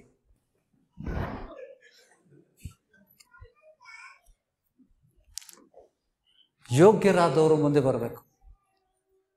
ಈ ರೀತಿ ನಿಷ್ಕಪಟ ಸೇವೆ ಮಾಡಿದರೆ ಮಾತ್ರ ನಾವು ನಿತ್ಯ ಜೀವ ಸೇರ್ತೇವೆ. ಯಾಕೆಂದ್ರೆ ಪ್ರತಿಯೊಂದು ಕುರಿಗಳಿಗೆ ಲೆಕ್ಕ ಒಪ್ಪಿಸ್ಬೇಕು. ಕುರಿಗಳಿಗೆ ಲೆಕ್ಕ ಒಪ್ಪಿಸ್ಬೇಕು. ಸರಿಯಾದ ಮಾರ್ಗದರ್ಶನ ಕೊಡ್ರಿ. ಈ ಸಭೆಯಿಂದ ಎಲ್ಲರೂ ಸೇವೆ ಮಾಡಬೇಕು. ನಾವು ಸುಮ್ಮನೆ ಬಂದು ವ್ಯರ್ಥ ಮಾಡಬಾರ್ದು. ಸೇವೆ ಮಾಡಬೇಕು. ದೇವರ ವರಗಳನ್ನು ನಾವು ಹೊಂದ್ಕೋಬೇಕು. ಆ ವರವನ್ನು ಸಭೆಯನ್ನು ಕಟ್ಟುವ, ದೇವರ ರಾಜ್ಯವನ್ನು ಕಟ್ಟುವುದಕ್ಕೋಸ್ಕರ ಉಪಯೋಗಿಸ್ಬೇಕು. ಸಭೆಯಿಂದನೇ ಬಲ ಹೊಂದಬೇಕು. ನಾಳೆ ನೀವು ಹೋಗುವಂತ ಈ ಸಭೆ ನಿಮಗೆ ಸಪೋರ್ಟ್ ಮಾಡಬೇಕು. ಯಾಕಂದ್ರೆ ನೀವು ಹೊಸಬರು ಎಲ್ಲಿಗೆ ಹೋಗ್ಬೇಕು ಗೊತ್ತಿರೋದಲ್ಲ. ಪ್ರಾರ್ಥನೆ ಮೂಲಕ ನಿಮ್ಗೆ ಸೇವೆ ಆಗ್ತದಲ್ಲಿ. ಈ ಸಭೆಯಿಂದನೇ ಅಲ್ಲಿ ಪ್ರವಾದನೆಗೆ ನಾವು ಪ್ರವಾದಿಗಳನ್ನು ಕಳಿಸ್ತೇವೆ. ये सभी 5 सेवा चलना है उधर. जिसको बोधना का वर है वो जाकर वहां पर बोधना करना है. ಇಲ್ಲ ನಾನು ದೇವ್ರು ನಂಗೆ ಕರೆದಾನ, ನಾನು ಹೋದು ಈ ಸಭೆಯನ್ನು ನಾನು ಕತ್ತರಿ ಹೊಡೆದ್ಬಿಟ್ಟೆ. Total cut off. ದೇವ್ರ ಚಿತ್ತನ ಅದು ಆ ರೀತಿ ನಡೆಯೋದು. ದೇವ್ರ ರಾಜ್ಯ ಕಟ್ಟೋದು. ನಾವೆಲ್ಲರೂ ಒಂದೇ ಆತ್ಮನಿಂದ ಕಟ್ಟಲ್ಪಡ್ತೇವೆ. ನಮ್ಮೆಲ್ಲರಿಗೂ ಒಂದೇ ಆತ್ಮದಲ್ಲಿ ಪಾಲುಂಟು. ನಮ್ಮೆಲ್ಲರಿಗೂ ಒಂದೇ ಆತ್ಮದಲ್ಲಿ ಪಾಲುಂಟು ಅಂದ್ರೆ ದೇವರು ತನ್ನ ಆತ್ಮದಲ್ಲಿ ನಮ್ಮ ಪಾಲು ಕೊಟ್ಟಿದ್ದಾರೆ. ग्रहिस्ता इधरा जब हम पवित्र आत्मा को प्राप्त करता है, वो पवित्र आत्मा प्रभु से हटकर नहीं है. ग्रहिस्ता इधरा ಈ ವೈರ್ ಇದೆಯಲ್ಲ, ಈ ವೈರ್ ಇಲ್ಲಿ ಹೋಗಿದೆ ಕಾಣ್ತದ ನಿಮಗೆ? ಬಾಕ್ಸಿಗೆ ವೈರ್ ಇದೆ, ಆ ಬಾಕ್ಸಿಗೆ ಕನೆಕ್ಟೆಡ್ ವೈರ್ ಇದೆ. ಹೌದಾ? पवित्र आत्मा जब भी तुम प्राप्त करते हो, आप हमेशा प्रभु के साथ कनेक्टेड रहते हो. ಯಾಕೆಂದ್ರೆ ಆತನು ನಮಗೆ ತನ್ನ ಆತ್ಮದಲ್ಲಿ ಪಾಲು ಕೊಟ್ಟಿದ್ದಾನೆ. ಐಸಾ ಮತ್ ಸಮझो. ಆ ಪಾಲ್ ನಾನು ಕನೆಕ್ಟ್ ಆಗದೆ ಇದ್ರೆ ಏನಾಗ್ತದೆ? You will be disconnected. पवित्र आत्मा, बिना पवित्र आत्मा तुम सेवा करोगे, तुम दूसरे सेवक से जुड़ नहीं सकते, तुम्हारी सभा से जुड़ नहीं सकते तुम, क्योंकि तुम्हें अपनी मन की सोच रहे, ನಿನ್ನ ಆಲೋಚನೆ, ನಿನ್ನ ರಾಜ್ಯವನ್ನು ಕಟ್ಟುವಂಥದ್ದು ಆಲೋಚನೆಯನ್ನು ನೀನು ಇಟ್ಕೊಂಡಿದ್ದೆ. ದೇವ್ರ ರಾಜ್ಯ ಕಟ್ಟುವಂಥ ಆಲೋಚನೆ ಇಲ್ಲ ನಿನ್ನಲ್ಲಿ. ನಾನು ಸಭೆ ಕಟ್ಟಬೇಕು, ನಾನು ಇಂಡಿಪೆಂಡೆಂಟ್ ಆಗಬೇಕು, ನಾನು ಯಾರ ಬಂಧನದಲ್ಲಿ ಇರಬಾರ್ದು, ಪಾಸ್ಟರ್ಗೆ ನಾನು ಉತ್ತರದಾಯಕ ಆಗಬಾರ್ದು. ಅವ್ರಿಗೆ ಯಾಕೆ ಹೇಳ್ಬೇಕು ನಾನು? ನನಗೆ ಅವ್ರು ಮತ್ತೆ ಲೆಕ್ಕ ಒಪ್ಪಿಸ್ಕೊಡ್ತೈತಿ. ಕಾಣಿಕೆ ಎಷ್ಟೈತಿ, ಆ ಸಭೆಯಲ್ಲಿ ಎಷ್ಟು ಕಾಣಿಕೆ ಕೊಡ್ತೈತಿ, ನನಗೆ 40% ಕಷ್ಟ ಬೇಕಪ್ಪ, 60% ಯೂಸು ಮಾಡ್ಕೊ. ಏನು ಮಾಡಾಕತ್ತೀರಿ ನೀವು? ಏನು ಮಾಡಾಕತ್ತೀರಿ? ಸೇವಕರಾಗಿ ಬಂದ್ವಿ, ಈಗ ಬಿಸ್ನೆಸ್ ಮ್ಯಾನ್ ಆಗಿದೆ.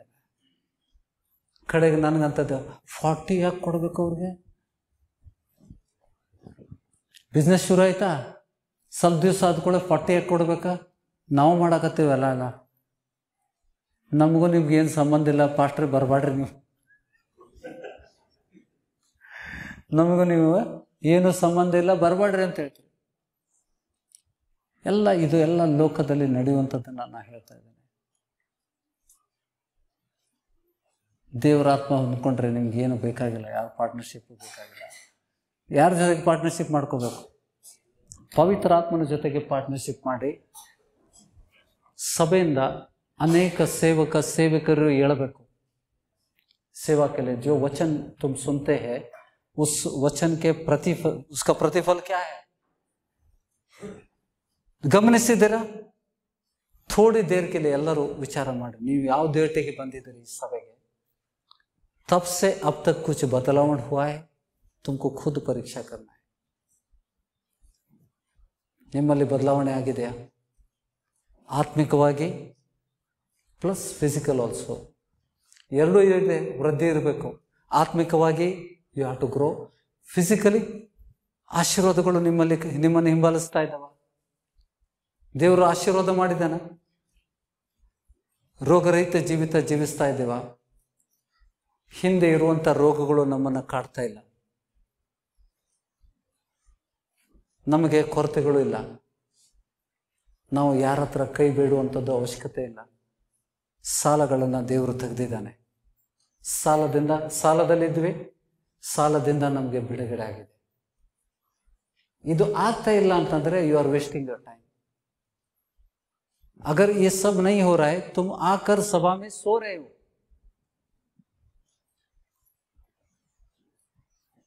ನೋಡಿ, ಐಗುಪ್ತ ದೇಶದಿಂದ ಹೊರಗಡೆ ಬಂದಂತ ವಾಗ್ದಾನ ದೇಶಕ್ಕೆ ಹೋಗುವಂತ ಜನರಲ್ಲಿ ಎಲ್ಲರೂ ಸೇರಲಿಲ್ಲ. ಎಲ್ಲರೂ ಅದೇ ವಚನಗಳನ್ನು ಕೇಳಿದ್ರು ಮೋಶೆ ಮೂಲಕ. मूसा के द्वारा सभी सुने थे, परमेश्वर के आज्ञा सुने थे, मार्गदर्शन सब मिला था उनको, लेकिन सभी लोग नहीं पहुंचे क्योंकि थोड़े लोग सो रहे थे. ಗ್ರಹಿಸ್ತಾ ಇದ್ದೀರಾ? ನಿಜವಾದ ದೇವರು ಒಳ್ಳೆ ವಚನ ಕೊಟ್ಟಿದ್ದಾನೆ. ಇವತ್ತು ಪವಿತ್ರ ಆತ್ಮನ ಹೊಂದಿದಾಗ ನಮ್ಮ ಜೀವನ ಬದಲಾವಣೆ ಆಗ್ತದೆ. ಕಿತನಿ ಬಿ ಬಡಾ ಸೇವಾ ಕರ್ ಸಕ್ತೆ. ಯಾಕೆಂದ್ರೆ ಸೇವಾ, ನಿಮ್ಮ ಸೇವೆಯನ್ನ ನಿಮ್ಮ ಮೂಲಕ ಮಾಡಿಸ್ಕೊಳ್ಳೋನು ಯಾರು? ದೇವರು. ನಿನ್ನ ಮೂಲಕ 10 ಲಕ್ಷ ಜನರು ರಕ್ಷಣೆಗೆ ಬರುವಂತೆ ನಿನ್ನ ಮೂಲಕ ದೇವರು ತೀರ್ಮಾನ ಮಾಡಿದರೆ, ನೀನು 100ರಲ್ಲಿ ಸಂತುಷ್ಟ ಪಟ್ಟರೆ ನಾನು ಮಾಡ್ಲಿಪ್ಪ? हम 50-100 से संतुष्ट है. प्रभु हमसे 10 लाख लोगों की तारण की योजना रखा है. प्रभु ने बड़ी योजना रखा है, बड़ा सामर्थ्य देना चाहता है, तुम्हारे द्वारा मुर्दों को जिलाना चाहता है, लेकिन तुम सर्दी से बस है यार. हमने प्रार्थना किया, सर्दी गई. नेगड़ी ಕೆಮ್ಮು लोकल डॉक्टर ಆಗ್ಬಿಡ್ತೀನಿ ನೀನು. लोकल डॉक्टर बनता है, तू स्पेशलिस्ट नहीं है, क्योंकि तूने प्रभु को समर्पण नहीं किया. प्रभु को कहना है कि प्रभु तू मुझे इस्तेमाल कर. ಮಾಡ್ತೀರಾ? ದೇವರೇ, ನೀನು ನನ್ನನ್ನು ಬಳಸು. ನಾನು ಸ್ತ್ರೀ ಆಗಿರಲಿ, ಪುರುಷನಾಗಿರಲಿ, ನನ್ನನ್ನು ನೀನು ಬಳಸಿದ್ರೆ ನಿನ್ನ ರಾಜ್ಯ, ನಿನ್ನ ಸಾಮರ್ಥ್ಯ, ತೇರಿ ತಾಕತ್, ತೇರಿ ಸಾಮರ್ಥ್ಯ ಸೆ ಮುझे ಇಸ್ತೆಮಾಲ್ ಕರ್. ಆಮೇನ್. ಗ್ರಹಿಸ್ತಾ ಇದ್ದೀರಾ? ಜೀವನ ಜಲದ ಅರ್ಥ ಗೊತ್ತಾಯ್ತಾ? पहले भी बताया मैंने, अभी काफ़ी लोग नए लोग आए हैं, दोबारा मैंने बताया. और अलग चीज बताया प्रभु ने आज, क्योंकि दो चीज बता रहे उस औरत को. ನಾನು ಕೊಡುವಂತ ನೀರು, ನನ್ನ ಹತ್ರ ಯಾರು ನೀರು ಕೊಡ್ತಾರೆ ಅವ್ರಿಗೆ ಮತ್ತೆ ನೀರಡಿಕೆ ಆಗುವುದಿಲ್ಲ. ಆ ಸ್ತ್ರೀ ಏನ್ ಹೇಳ್ತಾಳೆ, वो क्या बोलते हो, अगर ऐसा पानी है मुझे बार बार इधर नहीं आना पड़े घड़ा लेकर, मैं आना नहीं चाहती क्योंकि मेहनत है. वो पानी दे जो तुम बोल रहे हो, जो हमेशा के लिए हमारे प्यास बुझाने वाली पानी है. निजवागलू ನಮ್ಮ आत्मिक, जब तुम पवित्र आत्मा प्राप्त करोगे वचन तुमको सिखाना शुरू करेगा. पवित्र आत्मा तुमको वचन सिखाना शुरू करेगा. रोटी की कभी कमी नहीं होगी तुमको. जीवन देने वाला रोटी मैं हूं बोलता हूं. सही है ना. ಜೀವ ಕೊಡುವ ರೊಟ್ಟಿ, ಪರಲೋಕದಿಂದ ಇಳಿದು ಬಂದ ರೊಟ್ಟಿ ನಾನೇ ಅಂತ ಹೇಳ್ತಾನೆ ಸ್ವಾಮಿ. ಆ ವಚನಗಳು ಪವಿತ್ರ ಆತ್ಮನ ಮೂಲಕ ನೀವು ಹೊಂದಿದಾಗ ನೀವು ಇನ್ನೊಬ್ಬರಿಗೆ ಸೇವೆ ಮಾಡ್ತೀರಿ. ನೆನ್ಪಿಟ್ಕೊಳ್ಳಿ, ಸೇವೆ ಮಾಡೋರು ನೀವು ನಿಮ್ಮ ಬಗ್ಗೆ ವಿಚಾರ ಮಾಡಿದರೆ ನೀವು ಎಂದೂ ಸೇವೆ ಮಾಡಲಿಕ್ಕೆ ಸಾಧ್ಯನೇ ಇಲ್ಲ. ಸೇವಾ ಮೇ ತ್ಯಾಗ ಹೈ. ನಿನ್ನೆ ನಾನು ಸಂಜೆ ಒಂದು ಮೆಸೇಜ್ ಬಿಟ್ಟೆ, ಓದಿರ್ಬೋದು ನೀವು, ತಿಮೋತಿ 5:8 वहाँ पे काम करने की बातें मैं कर रहे, जो अपने घर को ನೋಡಿ ವಚನ ನೋಡಿ. ಮೊದಲನೇ ತಿಮೋತಿ. ಭಾಳ ಮಂದಿಗೆ ಕನ್ಫ್ಯೂಷನ್ ಆಯಿತು. ನಮ್ಮ ಮನೆಯಲ್ಲಿ ಮೊದಲು ಕನ್ಫ್ಯೂಷನ್ ಆಯಿತು. ನನ್ನ ಮಗಳು ಬಂದು ನಾನು ಕೇಳಿದ್ಲು ಏನಿದ್ರ ಅರ್ಥ ಅಂತ.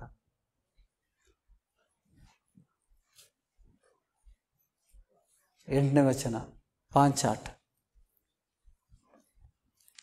ಯಾವನಾದರೂ ನನ್ನ ಸ್ವಂತ ಜನರನ್ನು, ವಿಶೇಷವಾಗಿ ತನ್ನ ಮನೆಯವರನ್ನು ಸಂರಕ್ಷಿಸದೆ ಹೋದರೆ ಅವನು ಕ್ರಿಸ್ತನ ನಂಬಿಕೆಯನ್ನು ತಿರಸ್ಕರಿಸಿದವನು, ನಂಬದವನಿಗಿಂತ ಕಡೆಯಾದವನು ಆಗಿದ್ದಾನೆ. ಆಮೇಲೆ ಈ ವಚನ ಬಿಟ್ಕೊಳ್ಳೋ ಕೆಲವೊಬ್ಬರಿಗೆ ಗಡಿಬಿಲೆ ಆಯ್ತು. ಅಯ್ಯೋ, ನಾನು ಕೆಲಸ ಬಿಟ್ಕೊಂತೇನೆ,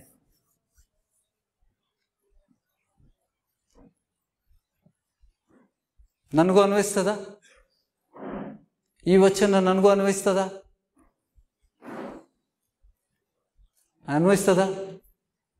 ಈ ವಚನ ಎಲ್ಲರಿಗೂ ಅನ್ವಯಿಸ್ತದ, ನನಗೂ ಅನ್ವಯಿಸ್ತದ? ಕೇಳ್ತಾ ಇದ್ದೀರಾ? ವಚನ ಸುನ್ರೆ, ಯಾರು ಮಲಗಬೇಡ್ರಿ. ಕುಟುಂಬ, ನಾವು ಮದುವೆ ಆದ್ಮೇಲೆ ಒಂದು ಒಡಂಬಡಿಕೆ, ಶಾದಿ ಜಬೆ ಹಮ್ ಕರ್ತೆ ಈಗ ಒಡಂಬಡಿಕೆ ಮಾಡ್ಕೋತೇವೆ ನಾವು. ಹೆಂಡತಿ ಮಕ್ಕಳನ್ನು ಸಾಕುವಂತ ಜವಾಬ್ದಾರಿ, ಹೌದಾ? ಅದಕ್ಕೆ ವಚನ ಹೇಳ್ತಾನೆ, ಯಾವನಾದರೂ ಸ್ವಂತ ಜನರನ್ನು, ವಿಶೇಷವಾಗಿ ತನ್ನ ಮನೆಯವರನ್ನು ಸಂರಕ್ಷಿಸದೆ ಹೋದರೆ ಅವನು ಕ್ರಿಸ್ತ ನಂಬಿಕೆಯನ್ನೇ ತಿರಸ್ಕರಿಸಿದವನು, ನಂಬದವನಿಗಿಂತ ಕಡೆಯಾದವನು ಆಗಿದ್ದಾನೆ. ಈ ವಚನ ನಿನ್ನೆ ಬಿಟ್ಟಿದ್ದೆ ನಾನು 4 ಭಾಷೆಗಳಲ್ಲಿ, ಮರಾಠಿ, ಹಿಂದಿ, ಕನ್ನಡ, ಇಂಗ್ಲಿಷಲ್ಲಿ. ಯಾರಿಗ ಅನ್ವಯಿಸ್ತದೆ?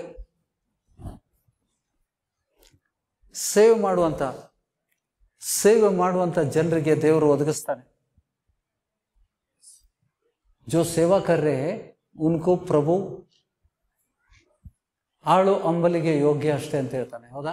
ದೇವರ ರಾಜ್ಯಕ್ಕೋಸ್ಕರ, ದೇವರ ನೀತಿಗೋಸ್ಕರ ತವಕ ಪಡಿ, ಬಾಕಿ ಎಲ್ಲ ನಿಮ್ಮ ಅವಶ್ಯಕತೆಗಳು ನಿಮ್ಮನ್ನ ಹಿಂಬಾಲಿಸ್ತಾವ ಅಂತ ಹೇಳಿದ್ದಾನೆ. अगर तुम सेवा नहीं कर रहे हो तुमको नौकरी में जाना है. ನಿಮ್ಗೆ ದೇವರ ಸೇವೆ ಮಾಡಲಿಕ್ಕೆ ಮನಸ್ಸಿಲ್ಲ ಅಂತಂದ್ರೆ ನೀವು ನೌಕರಿ ಮಾಡಬೇಕು. ಅಂತ ವ್ಯಕ್ತಿ ತನ್ನ ಕುಟುಂಬವನ್ನು ದುಡಿದು ಆ ಕುಟುಂಬದ ಅವಶ್ಯಕತೆಗಳನ್ನ ನೀಗಿಸ್ಬೇಕು. ಇಲ್ಲಾಂದ್ರೆ ನೀನು ಅವಿಶ್ವಾಸಿಗಳಿಗಿಂತ ಕಡೆಯವನಾಗಿದ್ದಿ, ಕ್ರಿಸ್ತ ನಂಬಿಕೆಯನ್ನ ತಿರಸ್ಕರಿಸಿದವನಾಗಿದ್ದಿ ಅಂತ ಹೇಳ್ತಾನೆ. ಗ್ರಹಿಸ್ತಾ ಇದ್ದೀರಾ? ಅದಕ್ಕೆ ಕನ್ಫ್ಯೂಸ್ ಮಾಡ್ಕೋಬೇಡ್ರಿ. ನೀವು ಸೇವೆಗೆ ಸಮರ್ಪಣೆ ಮಾಡಿ, ನೀವು ಸೇವೆಗೋಸ್ಕರ ನೀನು ಕೆಲಸವನ್ನು ಬಿಟ್ಟು ಸೇವೆ ಮಾಡಲಿಕ್ಕೆ ನೀನು ಪ್ರಯಾಸ ಪಡುವಂತ ಸಮಯದಲ್ಲಿ ನಿನ್ನ ಅವಶ್ಯಕತೆಗಳನ್ನ ದೇವರು ಅದ್ಭುತ ರೀತಿಯಲ್ಲಿ ನಿಮಗೆ ಒದಗಿಸ್ತಾನೆ. ಆಮೇಲೆ ಒದಗಿಸ್ತಾನೋ ಇಲ್ಲ?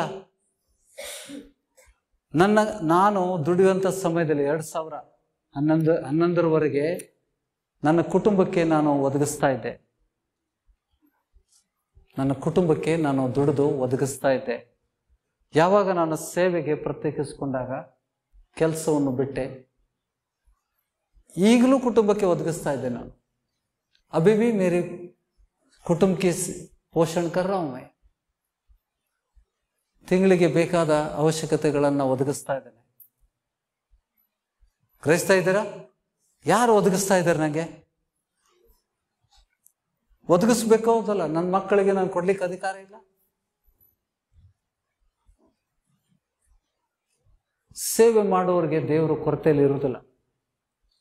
ನನ್ನ ಮಕ್ಕಳ ಅವಶ್ಯಕತೆಗಳು, ಅವ್ರ ವಿದ್ಯಾಭ್ಯಾಸಕ್ಕೆ ಬೇಕಾದಂಥ ಎಲ್ಲ ಅವಶ್ಯಕತೆಗಳು ನನ್ನ ದೇವರೇ ನನಗೆ ಒದಗಿಸ್ತಾ ಇದ್ದಾನೆ. ಗ್ರಹಿಸ್ತಾ ಇದ್ದೀರಾ? ಒಂದೇ ಸೇವೆ ಮಧ್ಯದಲ್ಲಿ ನಿಲ್ಬಾರ್ದು. ನಾನು ಹೇಳುವುದೇನೆಂದ್ರೆ, बीच में नहीं रहना हमको. या तो सेवा करो नहीं तो काम पे जाओ. ಡಿಸಿಷನ್ ತಗೋಬೇಕು ದೃಢಚಿತ್ತ. ಸೇವೆ ಮಾಡ್ಬೇಕಂದ್ರೆ ಸೇವೆಗೋಸ್ಕರ ಬಲವಾಗಿ ನಿಲ್ರಿ. ಪವಿತ್ರ ಆತ್ಮನ ಹೊಂದ್ಕೊಂಡು ಸೇವೆಗೆ ಹೋಗ್ರಿ. ದೇವರು ನಿಮ್ಗೆ ಖಂಡಿತ ಒದಗಿಸ್ತಾನೆ, ಎಂದಿಗೂ ಬಿಡೋದಿಲ್ಲ. ಅವ್ರು ಭರ್ಪೂರ್ ದೇತಾಯ, ಇನ್ನೊಬ್ಬರಿಗೆ ಕೊಡೋಷ್ಟು ಉಳಿಯೋಷ್ಟು ನಿನಗೆ ದೇವರು ಒದಗಿಸ್ತಾನೆ. ಆಮೇಲೆ ನೀನು ಬೇಡ್ಕೊಂಡಂಗಿದೆ, ನಾವೇನು ಬೇಡ್ತೇವೆ ಅದನ್ನೆಲ್ಲ ಒದಗಿಸ್ತಾನೆ. ಯಾಕಂದ್ರೆ ನೀತಿವಂತರ ಪ್ರಾರ್ಥನೆಯನ್ನು ದೇವರು ಉತ್ತರ ಕೊಡ್ತಾನೆ.